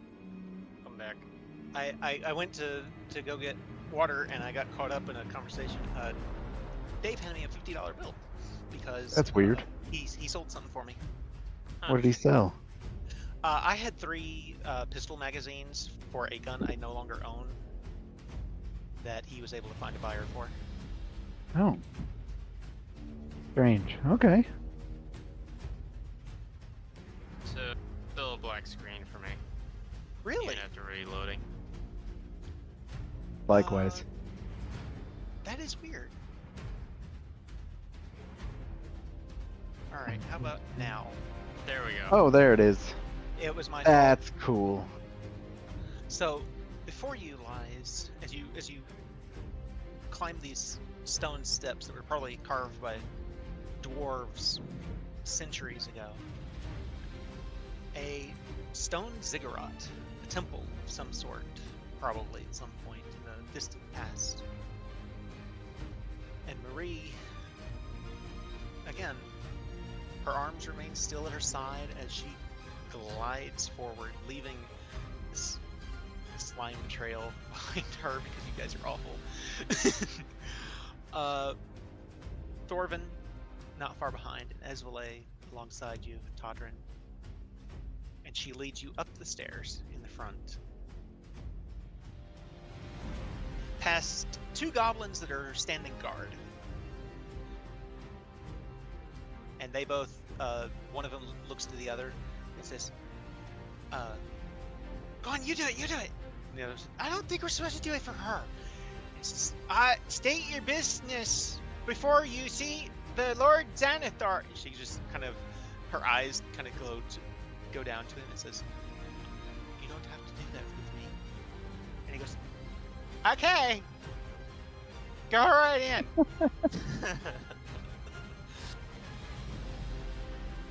So you all follow her down a level. So you enter the doors, and it's a chamber that's probably, well, I don't want to give a size estimate, but the chamber has a set of stairs that descend. You go down a level, and then you go down another level, and then another level, and eventually you arrive here. As you're coming down the stairs,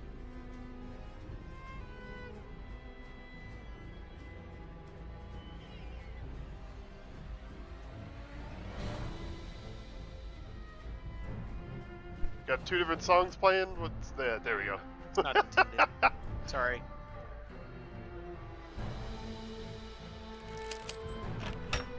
Whoa, the doors make sounds. That's cool. Whoa. Holy shit. Indeed. Run the chopper. Okay, guy. So Thorvin kind of makes his way in front of you all.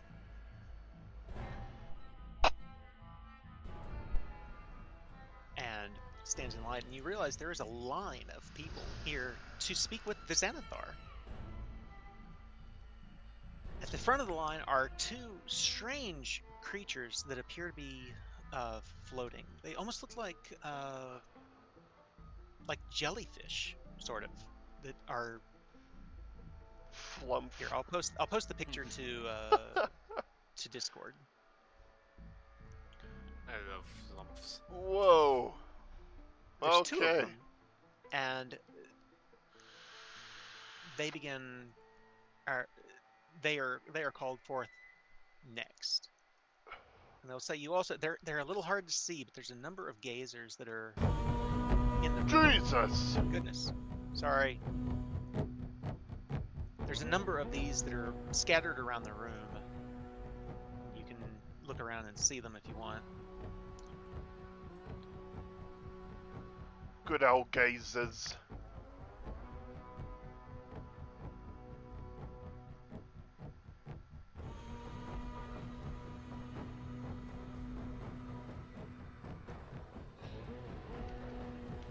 But Marie makes her way up to the front, and you notice there is in the center of the room, the Xanathar symbol has been built around a giant pit that is grated over.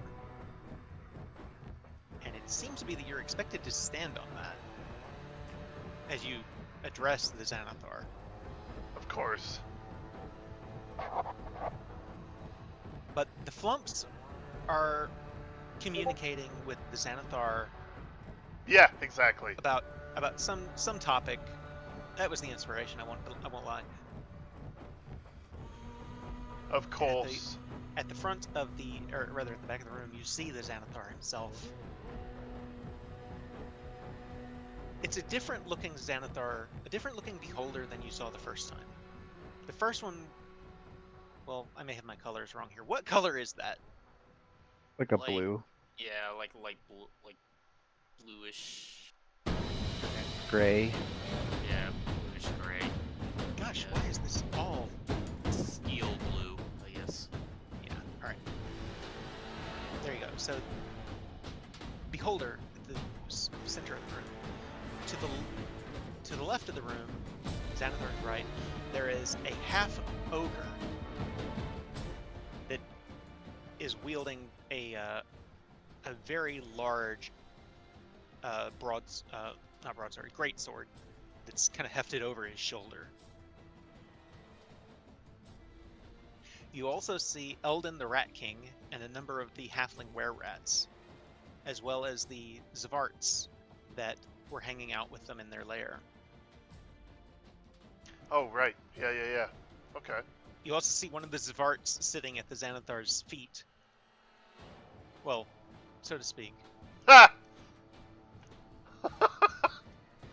But the room is just filled with thugs and goblins. And ahead of you there is a Mind Flayer in line, along with Oh, an shit. Intellect Devourer, a Duragar, and two gray-skinned creatures that you've never seen before. I mutter over to Esvali, I take you to the nicest places, don't I? She just kind of grins and nods her head. Where is Minera? Did I Back in lose- the room Oh, there she is. behind her. We left her There back she is. at the boat. Yeah, there we go. That'll work. Okay, so Bart, roll me a perception check. You do have your passive perception is super high, which is the reason I'm giving you this. Okay. Is this a perception check based on sight? Yes. 16. Okay. Out of the corner of your eye, you spot something very interesting. God damn it! Why are all of these so loud? Sorry. That's a Over cool here. song, though. You spot Malfear Margaster, What? who is currently standing with a spellbook in hand, petrified. No fucking way. Where is this? Excellent. Right here. Oh, okay. Dude. Along with a shield guardian that you recognize that is standing just next to the statue, unmoving. Is it the fireball dance? It looks like it could be the same one. Somehow he found the necklace that you need to control it. Huh. But then got petrified, so it just is there. It hasn't gotten an order. So it's just Excellent. standing next to its owner, master. Wild. Do you want to approach Bart it? doesn't say anything. Nope. Okay. So eventually the flumps finish and begin leaving. And they pass you by. Amazing. So crazy, dude.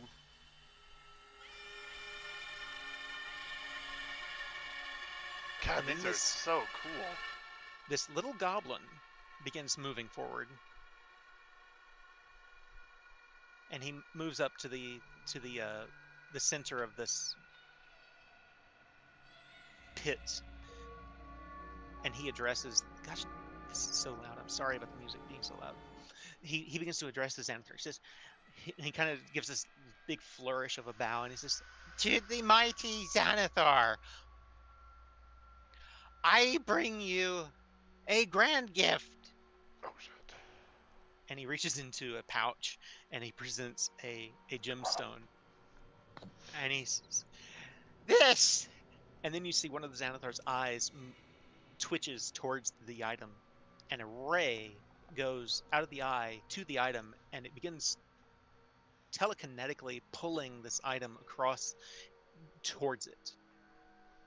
And the goblin is just kind of standing there like, okay, that works. But I bring you this item that you had lost. And the Xanathar speaks. He says, "This item was stolen from my vault. How did you happen to obtain it?" And he goes, so about that, I know a guy who knows another guy who he says, Xanathar kind of floats up and forward a little. He says, "You know who stole it?" And he's, that's not what I and the Xanathar just zaps him, and he's just dusted on the spot. Oh. Okay. Bart physically flinches when he sees that. Todd too. He's almost been killed by that a couple times. Xanathar floats back and settles back down on its sort of throne that appears to be this mattress and pillows that A big rotating circular bed. Sorry.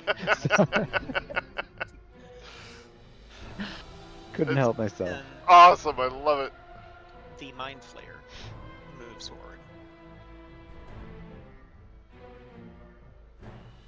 What are Just the Mind these Flayer? troll-looking things with Uh, it? Oh, Duergar. There is a Duergar with it, but there are also these gray-skinned creatures you've never seen before. They're called Grimlocks that are... they appear to be blind, but they appear to be its slaves, its thralls. Okay. And the Mind Flayer is levitating. It has never set foot on the ground so far as you've seen. It's levitating and communicating with the Xanathar telepathically, much like the Flumps did. And then the Xanathar says aloud, says, "Very well." And the Mind Flayer kind of nods its head, and they begin moving forward and into the back.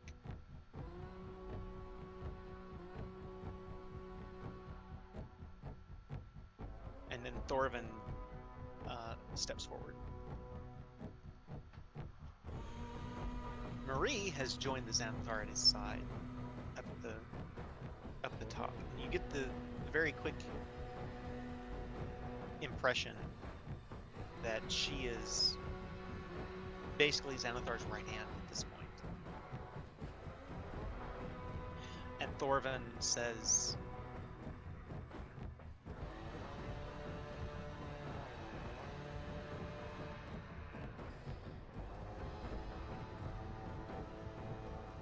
"Mighty Xanathar, I come to you in hopes that you would allow me to serve in your employ. I served the previous Xanathar as his trap maker and architect." The Xanathar's eyes, all of them are just, they're looking all over the room, but the main eye is fixed on Thorvin. And he says, "That didn't seem to work out the first time. Why should I bring back someone who failed the previous Xanathar?" And Thorvin says, "In my defense, I did not fail the Xanathar. My traps worked. My work, all of it worked." And the Xanathar kind of, you see one of its eyes glance at you, Todrin, and then to you, Bart. And then Marie kind of leans over and whispers something to Xanathar.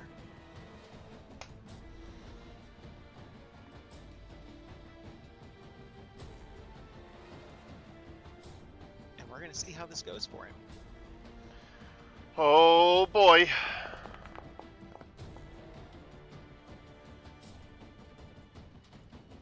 Not well. So, I'm sorry, is there any way that I could be standing within 10 feet of him? If you're within 10 feet of him, you're on the trap. Oh, okay. So I wouldn't have been doing that then. Damn. Xanathar doesn't seem to be going for it.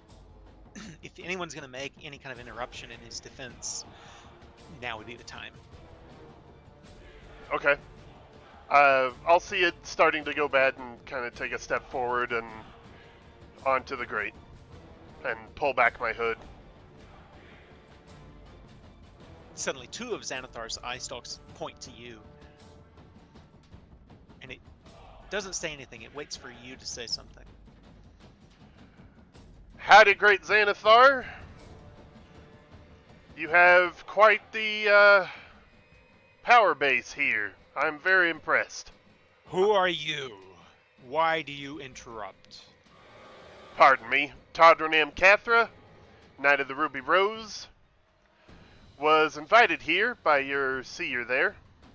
I wanted to personally attest to the strength of Thorvin's traps. Nearly killed me at one point, and we were supposed to be there. You just hear Xanathar let out this hearty laugh. Roll a persuasion check.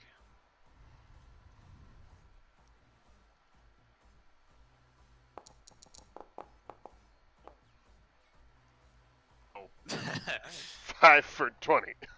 The Xanathar Jesus. just starts laughing and says, "Is that so?" Damn straight. Tell me more about his inventions. I will tell him about, I believe it was a door we opened and a storm of crossbow bolts came out. Yeah. And did it hit us? I believe it hit me. I believe I got did. fucked up. You did. Yeah. Okay. I'm pretty sure you did. Yeah, I'll relay that story. Yeah, exactly. I post the GIF in chat of me getting. This is the painting you pick, the picture you paint rather for. Yeah, Xanathar. I mean, I straight up do like the body shake, like I'm getting riddled by arrows and everything. Xanathar just laughs some more and says, "Very well, Thorvin Twinbeards, welcome aboard." And Thorvin kind of wipes his brow and kind of looks back to you and gives you a nod, and he will make his way through here. Okay.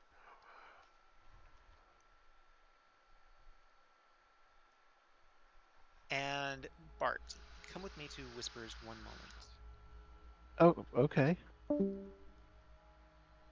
What do you think the odds are we can get the necklace for the Shield Guardian?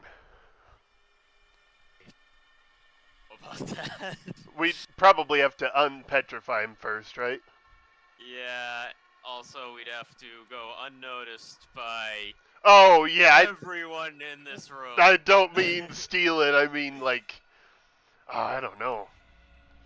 Somehow. That'd be really fucking sweet.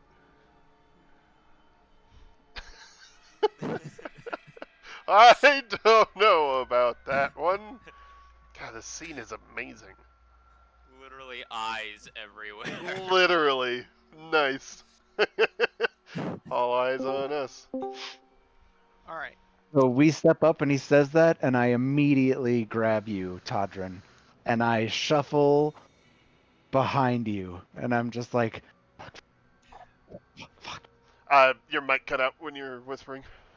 I'm saying fuck over and over and over. Do I get the impression you were just telepathically told something? I didn't hear anything. No, I'm cringing, and I'm just like squeezing your arm. I look down at you. What's going on? You alright? To your right. I slowly turn and look over and see the statue of Margaster, right? And in front of it, you see the Bartholomew clone, Pentius Margas. Oh! And they're looking right at Bart. Okay, Whoa. So I stare at them for a second, and then turn over and look at Bert, and I'd say, no sudden moves. Have we put any spells into my armor, by the way?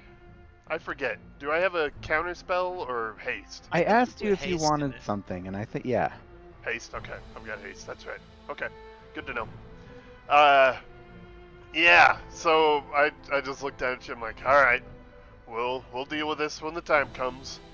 I'll say Hannah. So when you look in my eyes, real quick, it's important to note that it is flickering between panic and rage. Bert, eyes on the prize. Eyes on the prize. We got a mission. And when you say that, my eyes flicker past you, and I look at myself. Not that one. Not that prize. Oh, what were you gonna say? I physically grab you and turn you toward the the Xanathar. Hannelore, you can also see the other Bartholomew. Yeah. I will turn my head though and try to catch Thentius's eye.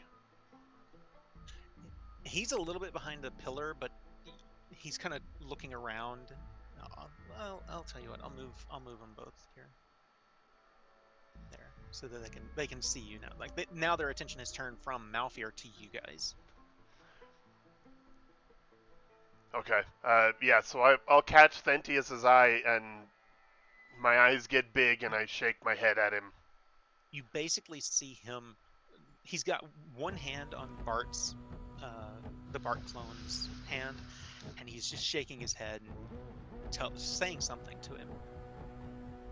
Yeah, I just shake my head at Thintius, trying to convey shock and disappointment, as always. Every fucking time I've ever interacted with that kid, I want to break his nose. In fairness, he's kind of deserved it a couple of times. Every time! Every time! So yeah, I will turn back to the Xanathar. Mighty Xanathar, thank you for your invitation. Did you want to start things off? We are the Uncommon here at your request. Xanathar, looking at all of you, its eyes twitching back and forth. You notice one of its eye stalks is firmly fixed on Bart, and the other one is firmly fixed on Bart. You shut your damn mouth. And the Xanathar says, "Yes, but first we should address, why are there two of you?" Some weird clone shenanigans. I am still not sure myself. And you hear the other Bart kind of steps forward. Thintius kind of lunges after him but couldn't stop him. He says, "Lord Xanathar, this is the one that I was telling you about, who is my imposter, who is posing as me."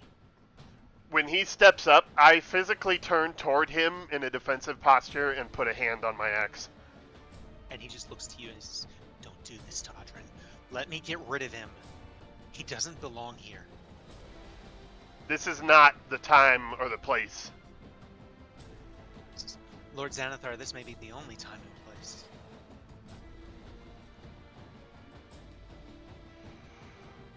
Jesus. I turn back to the Xanathar.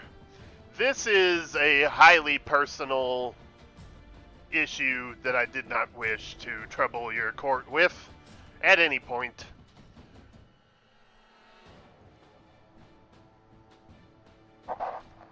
Xanathar turns, so it's big eyes looking at that one, and then back to you guys, and then back, and then back. I love the turning icon.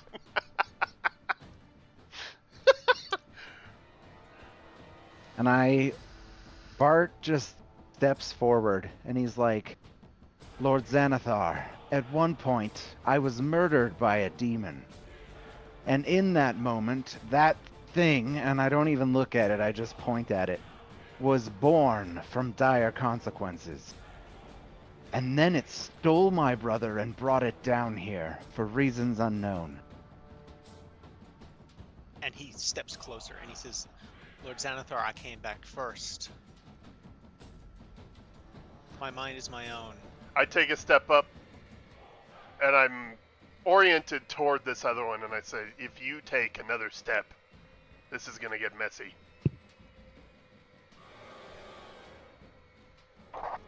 I'm not even looking at Xanathar now. I'm glaring at Bert I Clone. just step At this behind, point, the Bart. enforcers are moving in.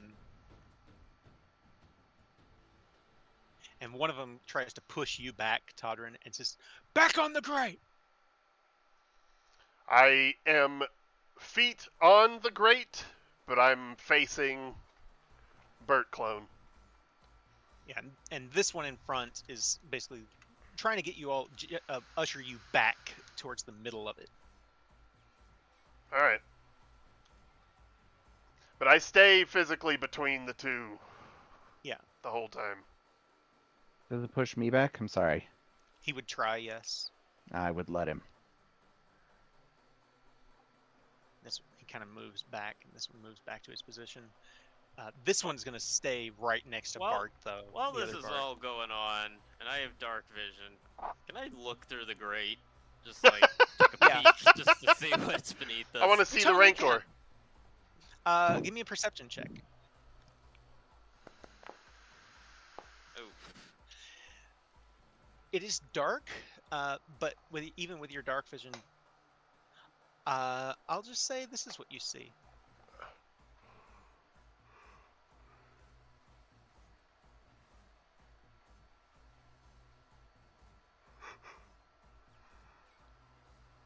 let me put you on the map here. And this should only show for you, I think, but if not, actually no, this will show for everybody, but that's okay. How much of that can you see well? I can see enough that I can figure out. Is that better? Yeah. Awesome. That's about what I expected. Okay. You can't make out any more than that, but So cool. Wow. Lord Xanathar, we came here to discuss an alliance between the Uncommon and your guild for the time being. Is that correct? yes, we did. Is there something you needed from us? Yes, but I think we should resolve this situation first, don't you? It's interesting. I don't think you understand the caliber of these two individuals, and the rest of us, to be honest. This We should place find out. would be leveled. And you just got up and running. The Xanathar kind of moves forward off of its perch and is floating in midair as it approaches, and it says, "No, I want to see what they can do to each other." Oh, shit. I grit my teeth. Wherever he goes, I go. And Bartholomew Clone says, "Absolutely not. It should be a one-on-one battle between the two of us." And Phintius at this point has come up behind him. He's like, "Brother, you don't know what you're doing. This is not the place." Can I break his fucking nose? God damn Bart, it. do you have anything you would like to add? Bart is just standing there, oddly calm, with his hands behind his back.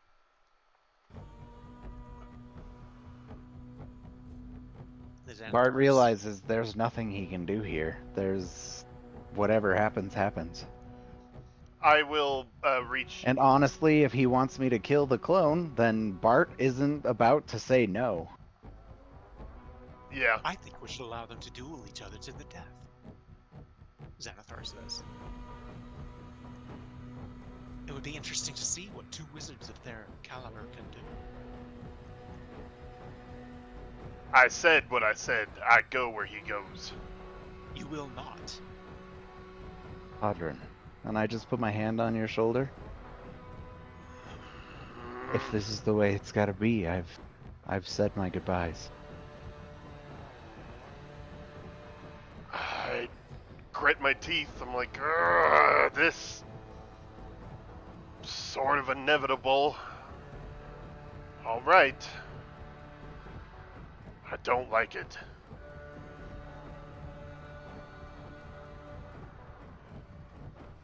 I don't really have much of anything. Can I? Nope, I'm not gonna do anything. All right, I nod.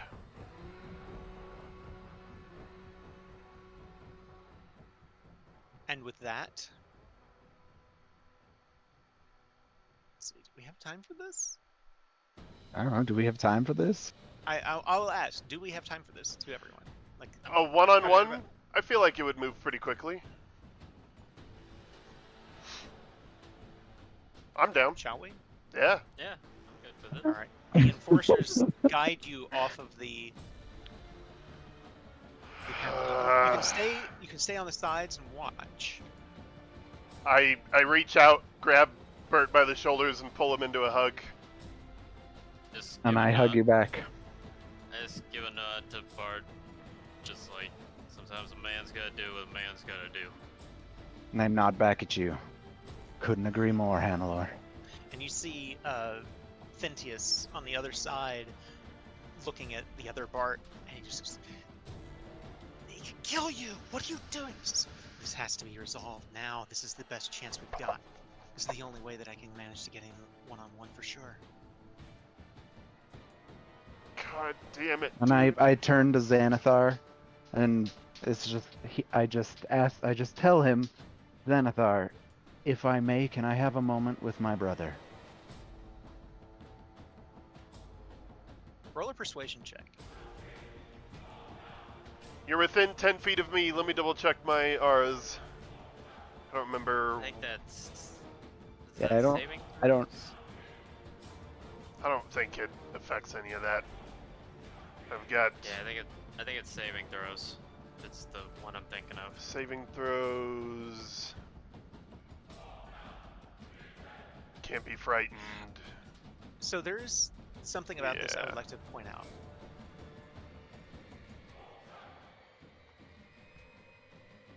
I know I've made this case before, but in case this does not go Bart's way, this is Bart. It is him. 100%. It's really him.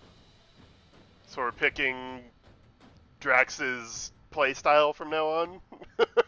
role, It's the same role-playing playstyle, style? though. It's the same playstyle. Well, role-playing. It's- The main difference being I betrayed Clone and didn't betray this one.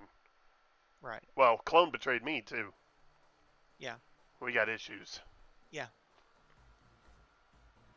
Drax, I'm just going to ask, would you be okay if Yeah. you lost this fight? Yeah, I mean, it's beautiful role playing. All right. So, can we consider my one-on-one talk with Bert Bardic Inspiration? Yeah. Okay, so you have Oh, one Bardic. okay. You have one Bardic Inspiration. It's just a D6. I'm only a level 3 Bard, but it's something. Okay, so just regular persuasion check then? Yes. This is knuckin' futz. It is. Okay, I'm gonna use my inspiration, not the bardic, my inspiration for that. Go ahead. Come on, dice! That's fair. 16. Xanathar basically nods its whole body, says, granted, and returns to its throne as the other Bart comes to step on the grate beside you. And I just sorrowfully turn to Thentius. I'm like, can we talk? He's yeah. Yeah, I guess. And I And I the look other at the, Bart is just kind of shaking his head.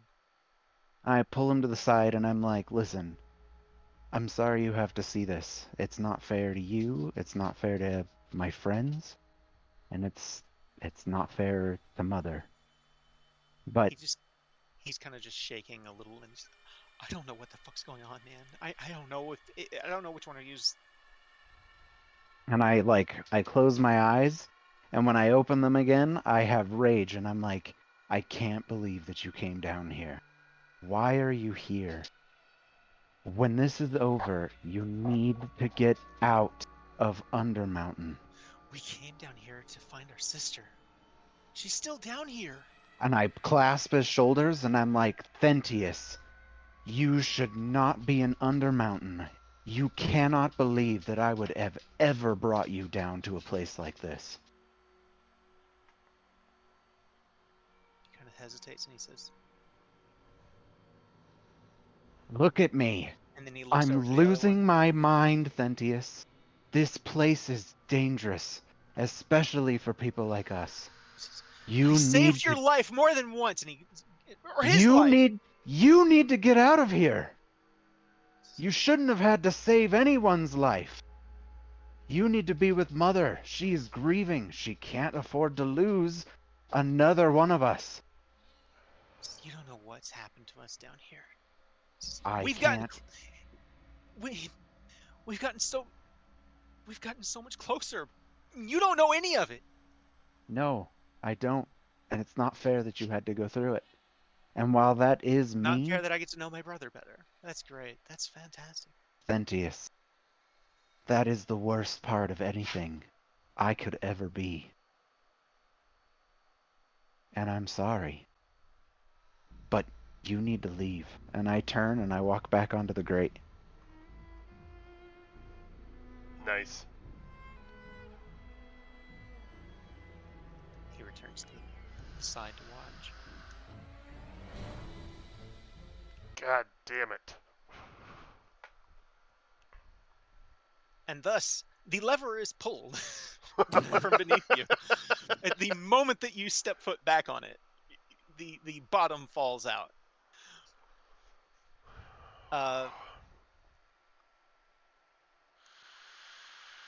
I will point out there is one of these guys down here that is observing from a corner. That's something Okay. Hannelore missed, among other things. As I start to fall, I'm watching to see what Uh, I do. First off, you both take, just to begin, 11 points of damage from the fall. No, I mean I said ow. Okay, so before I hit the ground, I will cast Featherfall. Okay, in which case you do not take the damage. I will say he did not have it prepared. Then he's a bad artificer. Is it something that you can do as artificer all the time? Yeah. Oh, then he would have it prepared. Never mind. I mean, I only have so many spells prepared as an artificer, and that's Okay. like one of the few I have to have. Here's the thing. I do not know his thing as well as he does, so he probably has the advantage here for multiple reasons, that being one of them. I did not know you could have that prepared all the time. He does, however, appear It's not to that have... I can have it prepared all the time, but I have spells I can prepare as an artificer, and this is one of them.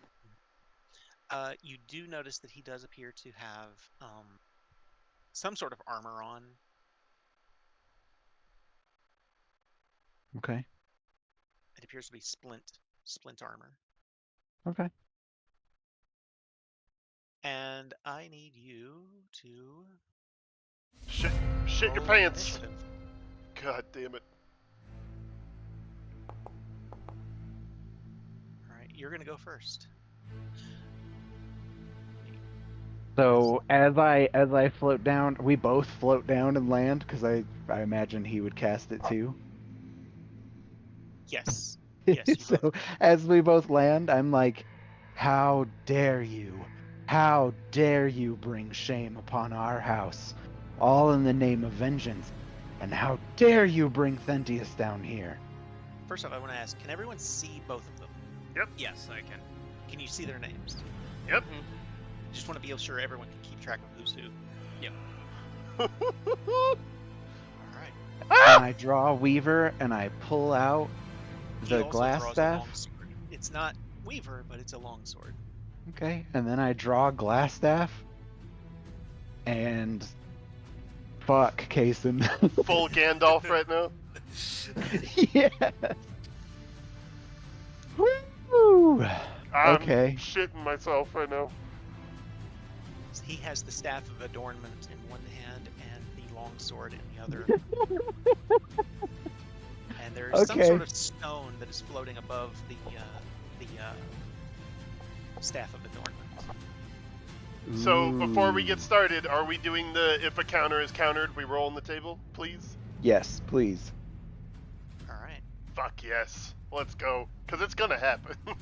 Oh yeah, it's probably gonna happen right here. Let me actually pull that table up real quick because I need to have it handy. Gods Oh, above. Here we go. I've got it. All right. So Is this a 20-foot diameter? So basically, if a fireball yeah. goes off down here, it'll fill the whole thing, right? should be, yeah. I mean, just by the Okay. laws of physics, yeah.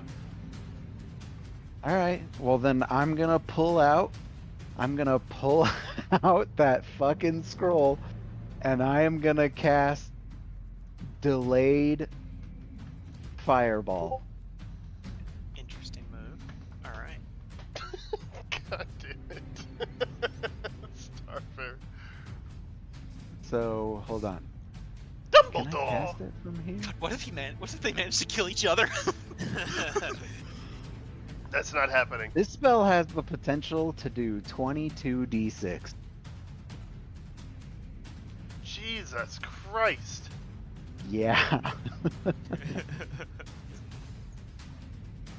So I don't use think you ability? can you counter a scroll? I don't know. I have no idea. Can you counterspell a scroll? Spell scroll and Yeah, spells. it's a Casting casting of a those spell. effects can be counterspelled as normal. He will make the What's attempt. I was just And testing I'll- out 22. I will cast counterspell at 7th level. Wow. All right. Roll a d100 for me as you counterspell his counterspell, which causes a wild magic surge.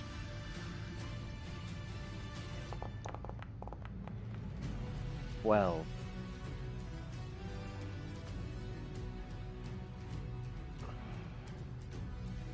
Roll a d10.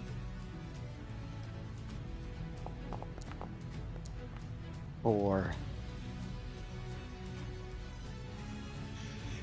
You're all watching, and as this is happening, and the intensity of the situation, it's almost as if Bart seems to grow 4 inches taller. Oh shit! We can tell them apart now. Hooray! Oh no, I look much better than that jackass. That's true. You've So overcool shit. I imagine that my shit works. It does, yes.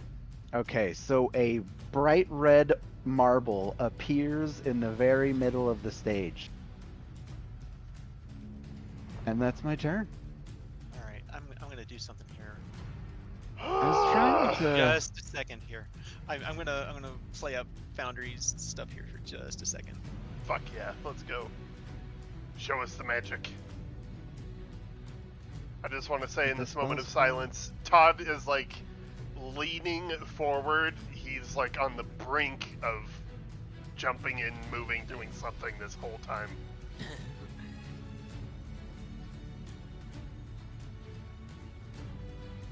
1 second. I gotta get this right. I want this to be right. Hannelore is watching passively. Starfarer has the popcorn. But can I... It lets me. Oh, it doesn't do anything cool. Here, get rid of yours. Put mine there. I can't. Normally there's a thing. Okay, cool.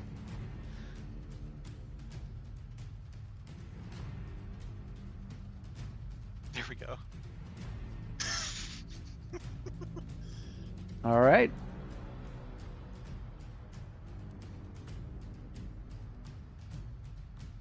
Woo! Doggies. So there is literally a ticking time bomb in the middle of the battlefield. So real quick, I'm also gonna cast this with Weaver. Can I do that? I'm still casting a spell, so I can use my features and stuff, right?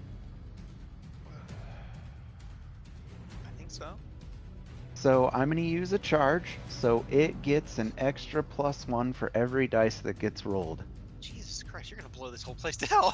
I am. I And told it's him. also getting +5. So right now it is +17. Ah! Hannelore backs up a little.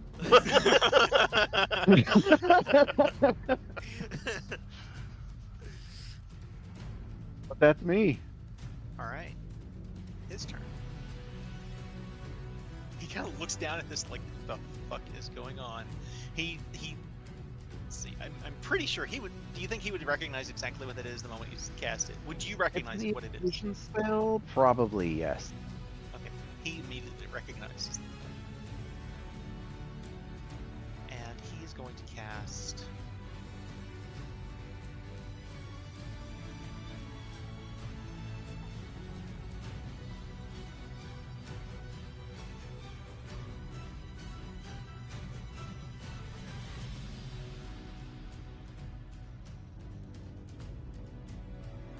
He's going to cast Greater Invisibility.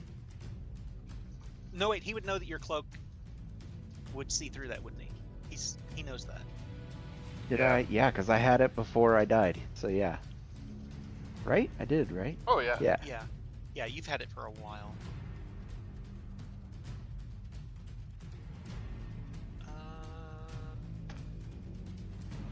case, he's just gonna fire a fireball. Okay. I don't have a reaction. All right. So yeah, he's just gonna cast a fireball. He's gonna make it go around himself, so that as you would. Right. How far down are they? About 20 feet. Give me a dex save against your spell.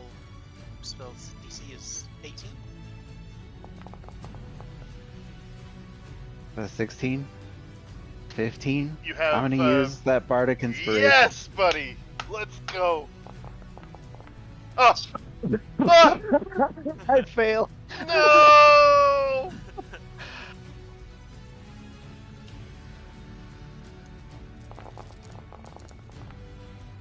24 points of damage.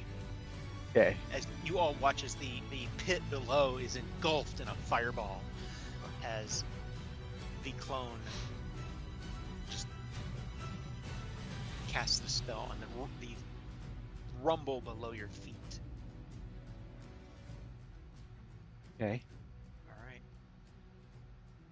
And it's your turn again. All right. I am going to.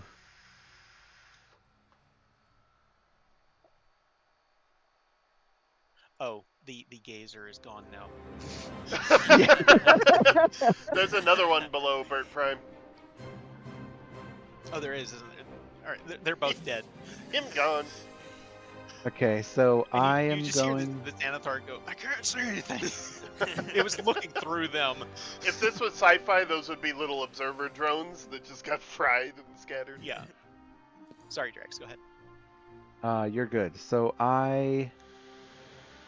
Woo! This is tough, Kason.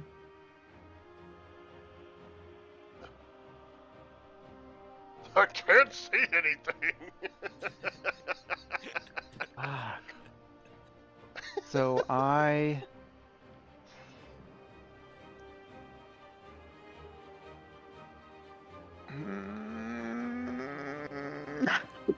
I've never had to fight a wizard one-on-one. This is nuts.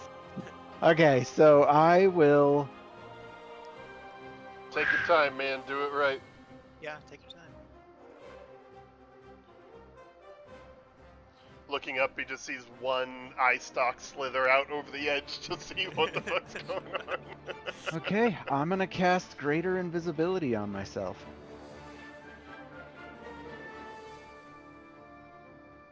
Good deal. All Does he counterspell? right. He will try to, yes. Okay, I'm not gonna respond. So that's at 4th level. All right. How does this work? How does this... So if he uses counterspell at 3rd level, he's got to roll a die, and then I think it's 10 plus the level of the spell he's got to beat. So it's 14. yeah, the DC is 10 plus the spell's level, so 14. And that's just D20, straight D20, or what? Yep. Oh no, using your spell casting ability. So it'd be an intelligence roll. So plus 5. Okay, it's an 11. Actually, plus more than that, because my proficiency's 5, so it's plus 10. Holy shit, I'm awesome. Then it's a 16. Okay, so he counterspells me. Ah! And I charge him. All right, but he suffers a... Todrin, you were the one that mentioned it. Give me a D100 roll for him, for the other bard. No, we didn't do counterspells. I didn't counterspell. Oh, Oh, right? that's right. I'm sorry, Yeah. yes. The Damn. attempt was made, it was not successful. Sorry. I'm cases. That was My brain's earlier. in like eight, We my did- brain's in like I 8 get it. places. I get it. It's okay. All right, so I run at him and I cast. I can't. I don't have any. Do I? Nope, that's an action. Okay. Yep. Yeah, I don't even have any inventory stuff I can do as a bonus action. So yeah, that's me. I just run at him, and now I'm in melee range. All right.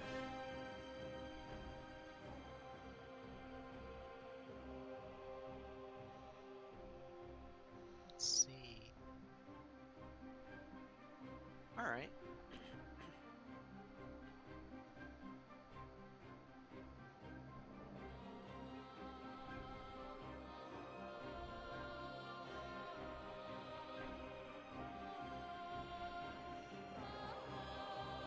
Is Booming Blade a weapon attack or a spell?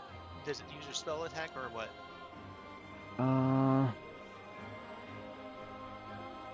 A weapon attacks. Wait, suffers the weapon. Wait, what? You brandish the weapon, uses a spell, make a melee attack. So yeah, it'd be the weapon attack. Alright. He's gonna try that. Okay. You are not He invisible, gets the- correct? Correct. He goes to cast Booming Blade. Okay, I let him.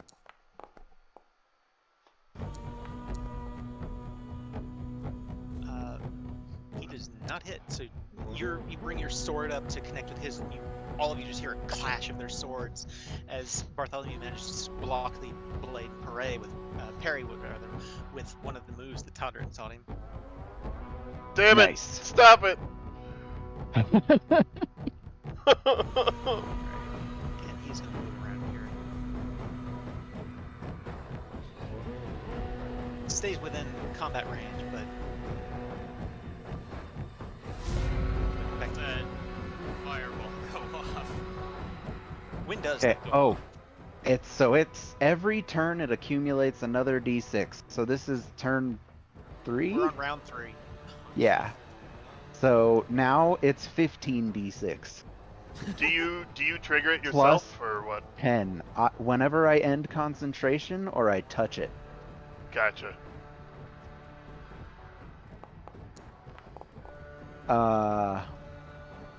Wow, that was a good 1,000 gold spent. Jesus. All right. Okay, so I am going to... Fuck it. I'm gonna cast Tensor's Transformation.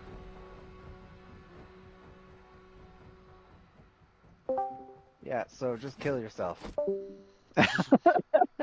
It's too perfect for this. So I just flourish Weaver, and I hold it in the air like fucking Lionel, and purple lightning starts to arc off of me. Does he counterspell? What level spell is Sinister's Transformation? This is a spell that he did not have access to because I picked it up after I died. Yeah. Yeah. No, I Uh, didn't. Did I? I don't know. He didn't have access to it because it wasn't in your backup spell book. You hadn't had Correct. time to put it in your backup spell. That's why he doesn't have it. Okay. So it's a 6th level spell. He will attempt to counterspell you, yes. Okay, well I'm gonna counterspell his counterspell again. Third And I'm level, gonna anything third level, so I'm roll- gonna do 5th level. Okay. So he's doing 3rd level? Yes. Okay, so I counterspell his counterspell. You do. I don't even need to Roll roll. a d100. Woo! 62.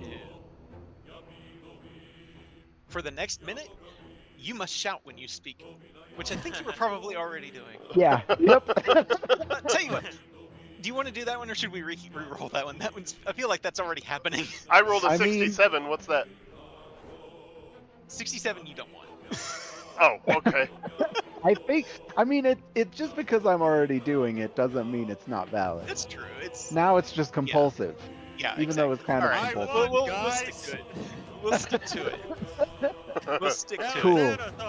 So as that purple lightning is arcing off of me, my armor gets bigger because I bulk up a lot, and you can see that purple lightning create a sort of barrier around me as I gain 50 temporary HP. Oh, Yeah, I baby. You got control of all of that, right? So he would. he You're a would know of dead the man. He would know of the spell, but he wouldn't have the spell. Yeah, he's fucked. He backs off. You get an opportunity. I'm going to attack him. And because he's backing off, I'm going to cast... Oh, I can't. I can't cast spells anymore. I'm going to just hit him. Go ahead. Fucking dig through stuff to do this. I get advantage. 27. 27 is a hit. Cool. I think it's 2d12. 2d12 force damage.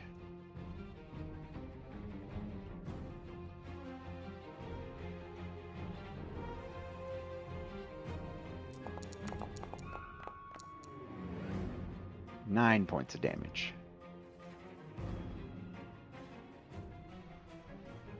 Alright, he takes 9 points of damage. And it is his turn. He is going to cast. Seeing this, now he's worried. It's like, okay, I need backup. He casts Animate Dead in the bone pit beneath you. Holy fuck, nice. Does Tensor's transformation affect the fireball at all? No, because the fireball's not concentration. Oh, Oh okay. shit, it is. So that went off. Oh shit! How many? I just 15. did that. So it's 15d6 plus 20. Jesus Christ! You're both gonna die down here. It's evocation, so I can melt it around me. I don't think you can from a scroll. I didn't think so from a scroll, right? Why wouldn't I? I'm casting the spell. It's different from the bead, because I'm not casting when I did the bead. It's true. I'll allow it. Give me damage. And he has to roll what to save? Oh, I gotta place the 10. My DC is 5 plus 5 plus 8, 18. No, Plus is 20. it a dex save? Yeah, it's a dex save. He rolled a 19 natural, so 21 total. So he saves. Good God. So 59 points of damage. That's not right. I need to add 2 more d6. Oh, did I do that? It's the first one. I did it 3 times? So 59. Wait, 61, did you roll 67? those? You didn't rolled roll them. those. I didn't roll anything. Well, it says Drax. Why does it... What the fuck, Kaysen? I don't know. Okay, we'll just put 8 then, because that was what came out first. All right, I don't know. so like I said, 67. Yes. Half of 67 is 34 or 33?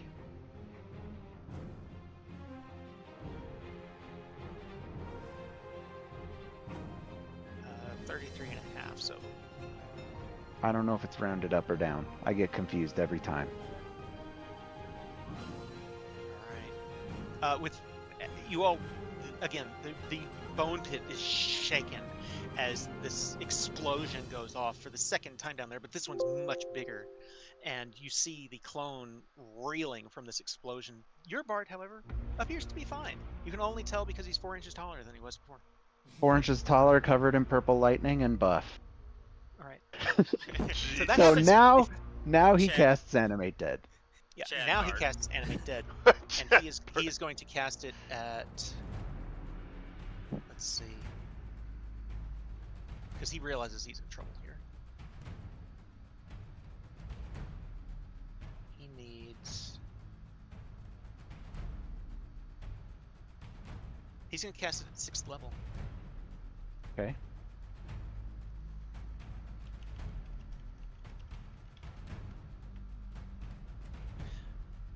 So rising out of the bone pit, and I'm gonna line these up here a bit.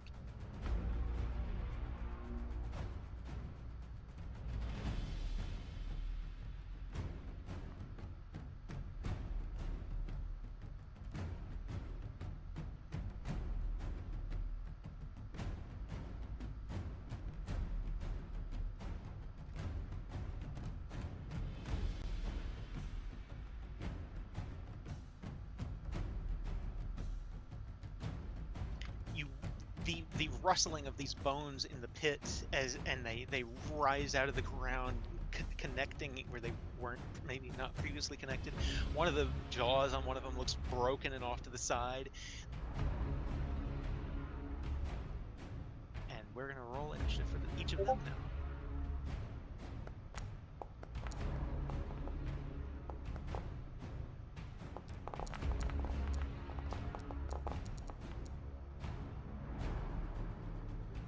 All right. I hope I'm doing this right. I think so. All right, and he's gonna take another step back. I'm gonna turn the light out here. Oh, thank you. And do they get to go this turn, or do they have to wait till the next one? I don't get to use Animate Dead very often. Oh, that link is broken. I don't think you've ever used it. I'm sure I've used it before, but not as Bart. True. Bart has never used it. This is Bart's first casting. On each of your turns, you can use a bonus action to mentally command any creature made with this spell. If it's within 60 feet of you, they obviously are. You can, if you control multiple creatures, you can command any or all of them at the same time, issuing the same command to each one. It's still his turn. I'm going to say he uses a bonus action to give the command. He's Okay. just, kill him. So I would say that So they don't get their own initiative? it looks they Oh, during its next turn. So yeah. yeah.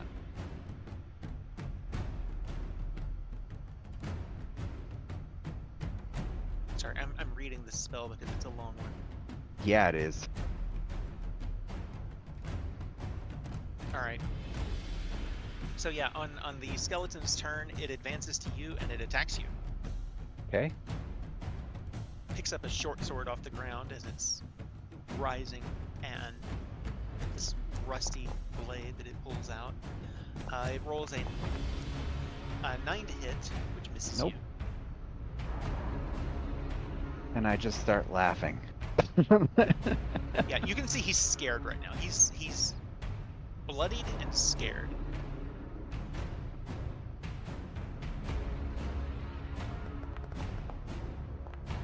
A natural 11, or hit.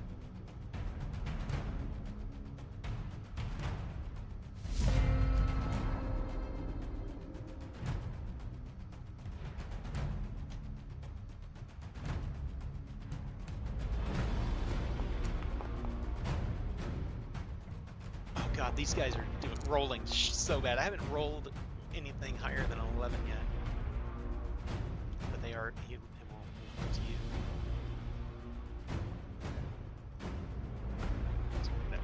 So they've ganged up on you, but so far they're not being very effective.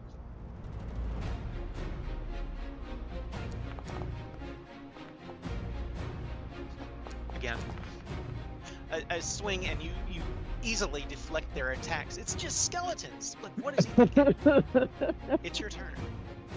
Okay, so I ignore the skeletons and I'm wearing my infiltrator armor because that's what it always is. So 5, 10, they're all 15, gonna 20, take an 25, attack. 30. That's fine. 35.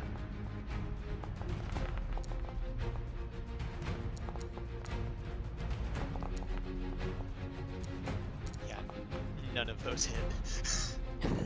None of them hit. I Sweet. think I accidentally rolled 5 there, but none of them hit.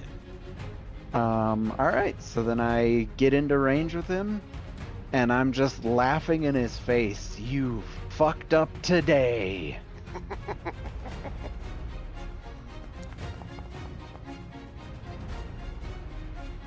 Alright, page 18. You hear Xanathar in the background, Todrin, Hannelore, and Ezvile. Xanathar says, "I think he's cheating. Is that cheating? Can he have skeletons? Is that cheating? I mean, he can just do that. It was supposed to be one-on-one. I think that's cheating." Todd's Doing grinding much. his fucking teeth. So 18. I think he's cheating. Is he cheating? 18 is a hit, yes. Oh, shit.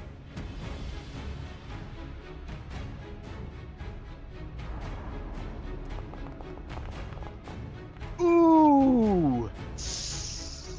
Ouch. It ain't over yet. 28. My god.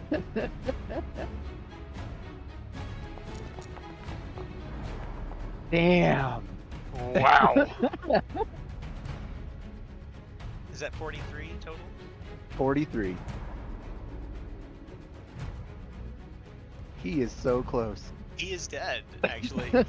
How do you want to do this? Oh, Nice. God. So I just run around the skeletons, ignoring them, and I charge him, and I just like thrust with my shoulder as I jam the blade up into him, and as I pound him against the wall, I back out, pull the sword around out, and I spin around and just cut his head off.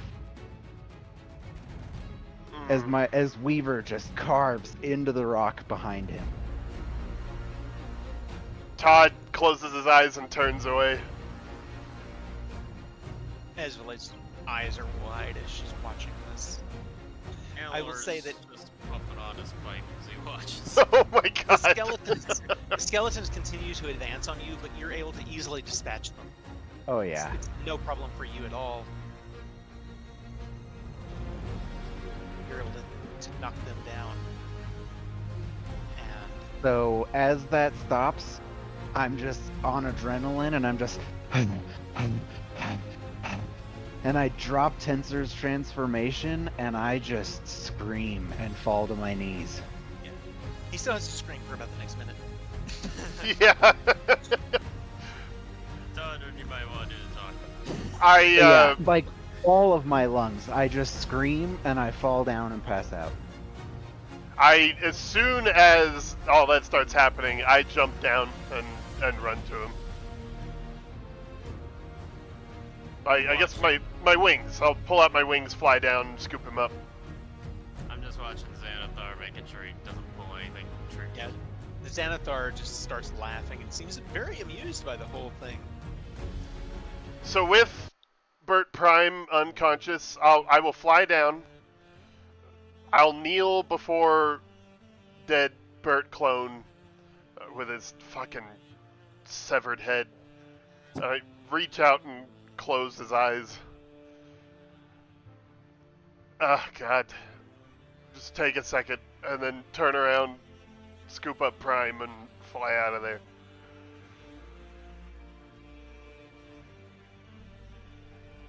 God.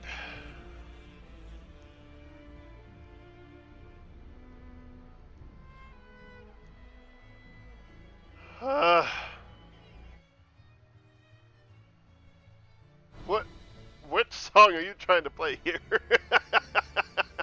It's probably not the right one. I don't think so. I've actually got two going at the same time, which is weird. We'll go with this one. So, you return to the surface. The grate has opened to allow you to go down there. Usually we use the door, one of the thugs says. I break his nose. No. Probably not the best idea. Nope, definitely don't. But Oh, you fly back up with Bartholomew in your arms. And the Xanathar is just laughing and says, "That was a great show." I'm just grinding my teeth as I quietly set Bert down on the ground here. Have you lost any health? A tiny bit. I'm at 71. Jeez. I lost 24 health. Probably just to make me feel better, then I give you 20 points to lay on hands. I have a point of exhaustion. So as you heal me, I pop awake, and I see you, and I just wail out your name, and I clutch you, just sobbing. Yeah, I just hold you. God damn it. Fucking not really a win to be had for either of us there. No. It's a win that still feels like a loss. Jesus Christ. Okay. Fuck. And you see Thintius watching from the side, and he just kind of looks to you. He looks down into the pit. Don't you move a muscle, Fentius.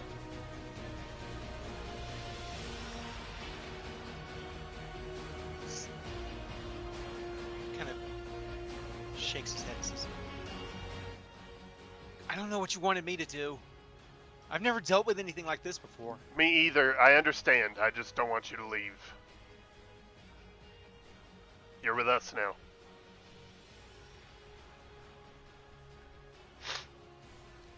And so that continues for a moment, and I gather myself as much as I can, and I'm like, I can stand, Todrin.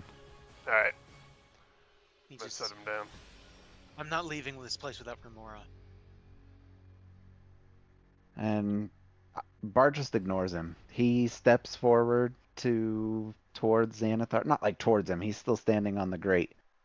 And he's like, for your entertainment, I request that I take possession of my father. Says, your father? And I point over at the statue. Your petrified corpse over there. Why? That's my father. It's my decoration. Hate this fucking guy. I pull out 500 gold. I'm like, I'll pay you for it. You'll have to do better than that. How much?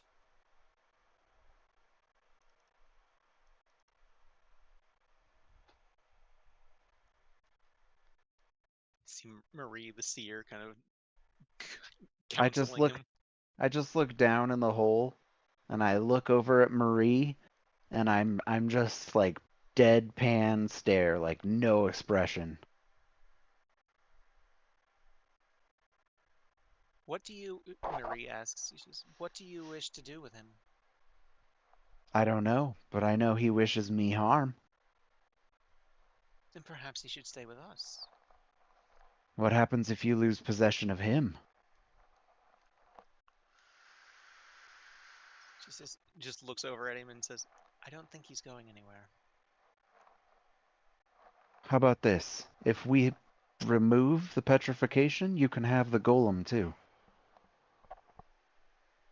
She just looks to the Xanathar and speaks to him quietly. 1,000 gold pieces, and he's yours. But I keep possession of the amulet and the golem. Hand Bart 500 extra gold. I'm like, I don't need your money. And I pull out 10 platinum pieces and I just throw them on the ground. Seems unnecessary. 10 platinum is 100 gold. Oh, is it only 100? I misunderstood. Oops. Okay, maybe I need your money.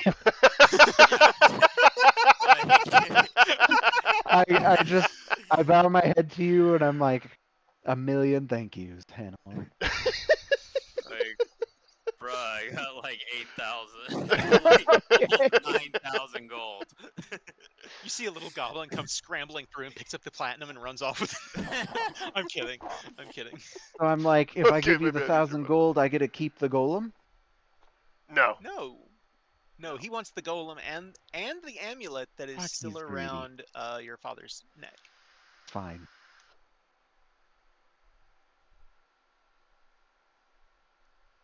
Deal. Now perhaps we should discuss Manchun. Indeed we should.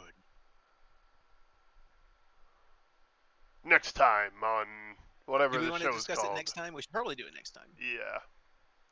It's late. Alright. Holy shit. That was a I hope great time to solve that, for sure. Yeah. Great. What did you think of it, Bart? I wish I had known your spells as well as you do, but I think that, frankly, that delayed fireball that you got today, that was Was the easily clincher? that was Yeah. Also, he had the backup stuff. That's true. You got He was all at a the significant disadvantage in a You lot got all of the ways. crazy Yes. shit. Yes. Because even if no matter what concentration spell I'm doing, I can't lose concentration.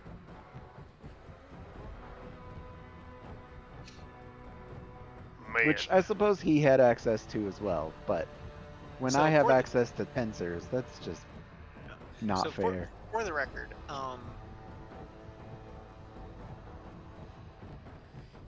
how are you gonna get Malfear out of here? Who said we are? We I mean, have. I don't know. Here's your problem. Here's your issue. If you're gonna hold your end of the bargain and give him the amulet, Malfear has to be released from him. Okay. Can I extend the stipulation for re-petrifying him? I mean, yeah, but you still got to get him unpetrified first. Oh, right. Yeah, I don't have greater restoration. I don't think any of you have access to it. Nope. Todrin may. Maybe. Let me see here. Paladin 5e spells.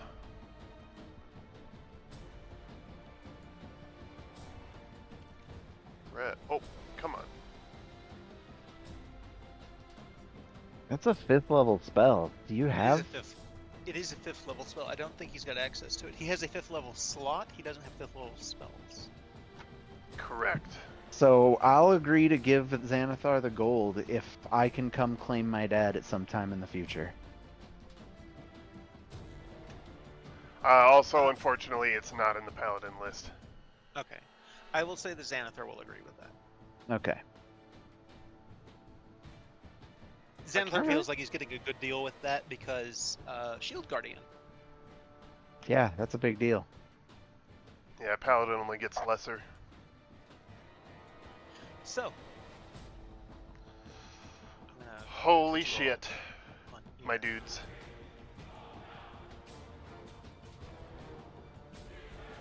I'm raw. I'm floored. Yeah. I can't believe I dealt with both my clone and my father in one fell swoop. I'm entertained. So is the Xanathar. Yeah. Me and him are kindred spirits. I wasn't expecting that fight to be so one-sided. Me either. Honestly, it's a mix of that delayed fireball was just nuts. 2, he didn't have Weaver. He didn't have your armor. What's the name of? I can't remember right offhand. Reality. He didn't have your more recent spells like Tensors, or he would have used them. He was at a disadvantage from the start. Oh, I would have fucked him if he used tensors. I would have dispelled it. Oh shit! I should have had him do that instead of animate dead. I thought the skeletons were going to do better than that, and they didn't. Yeah, I've used animate dead and It tends to be less than great. Yeah, That's it's good. It's good at the level you get it, but after that, it has very diminishing returns. Sleep spells the same way. Right. Well. Wow. Yeah, in hindsight, I should have used Dispel Magic. I should have used Haste.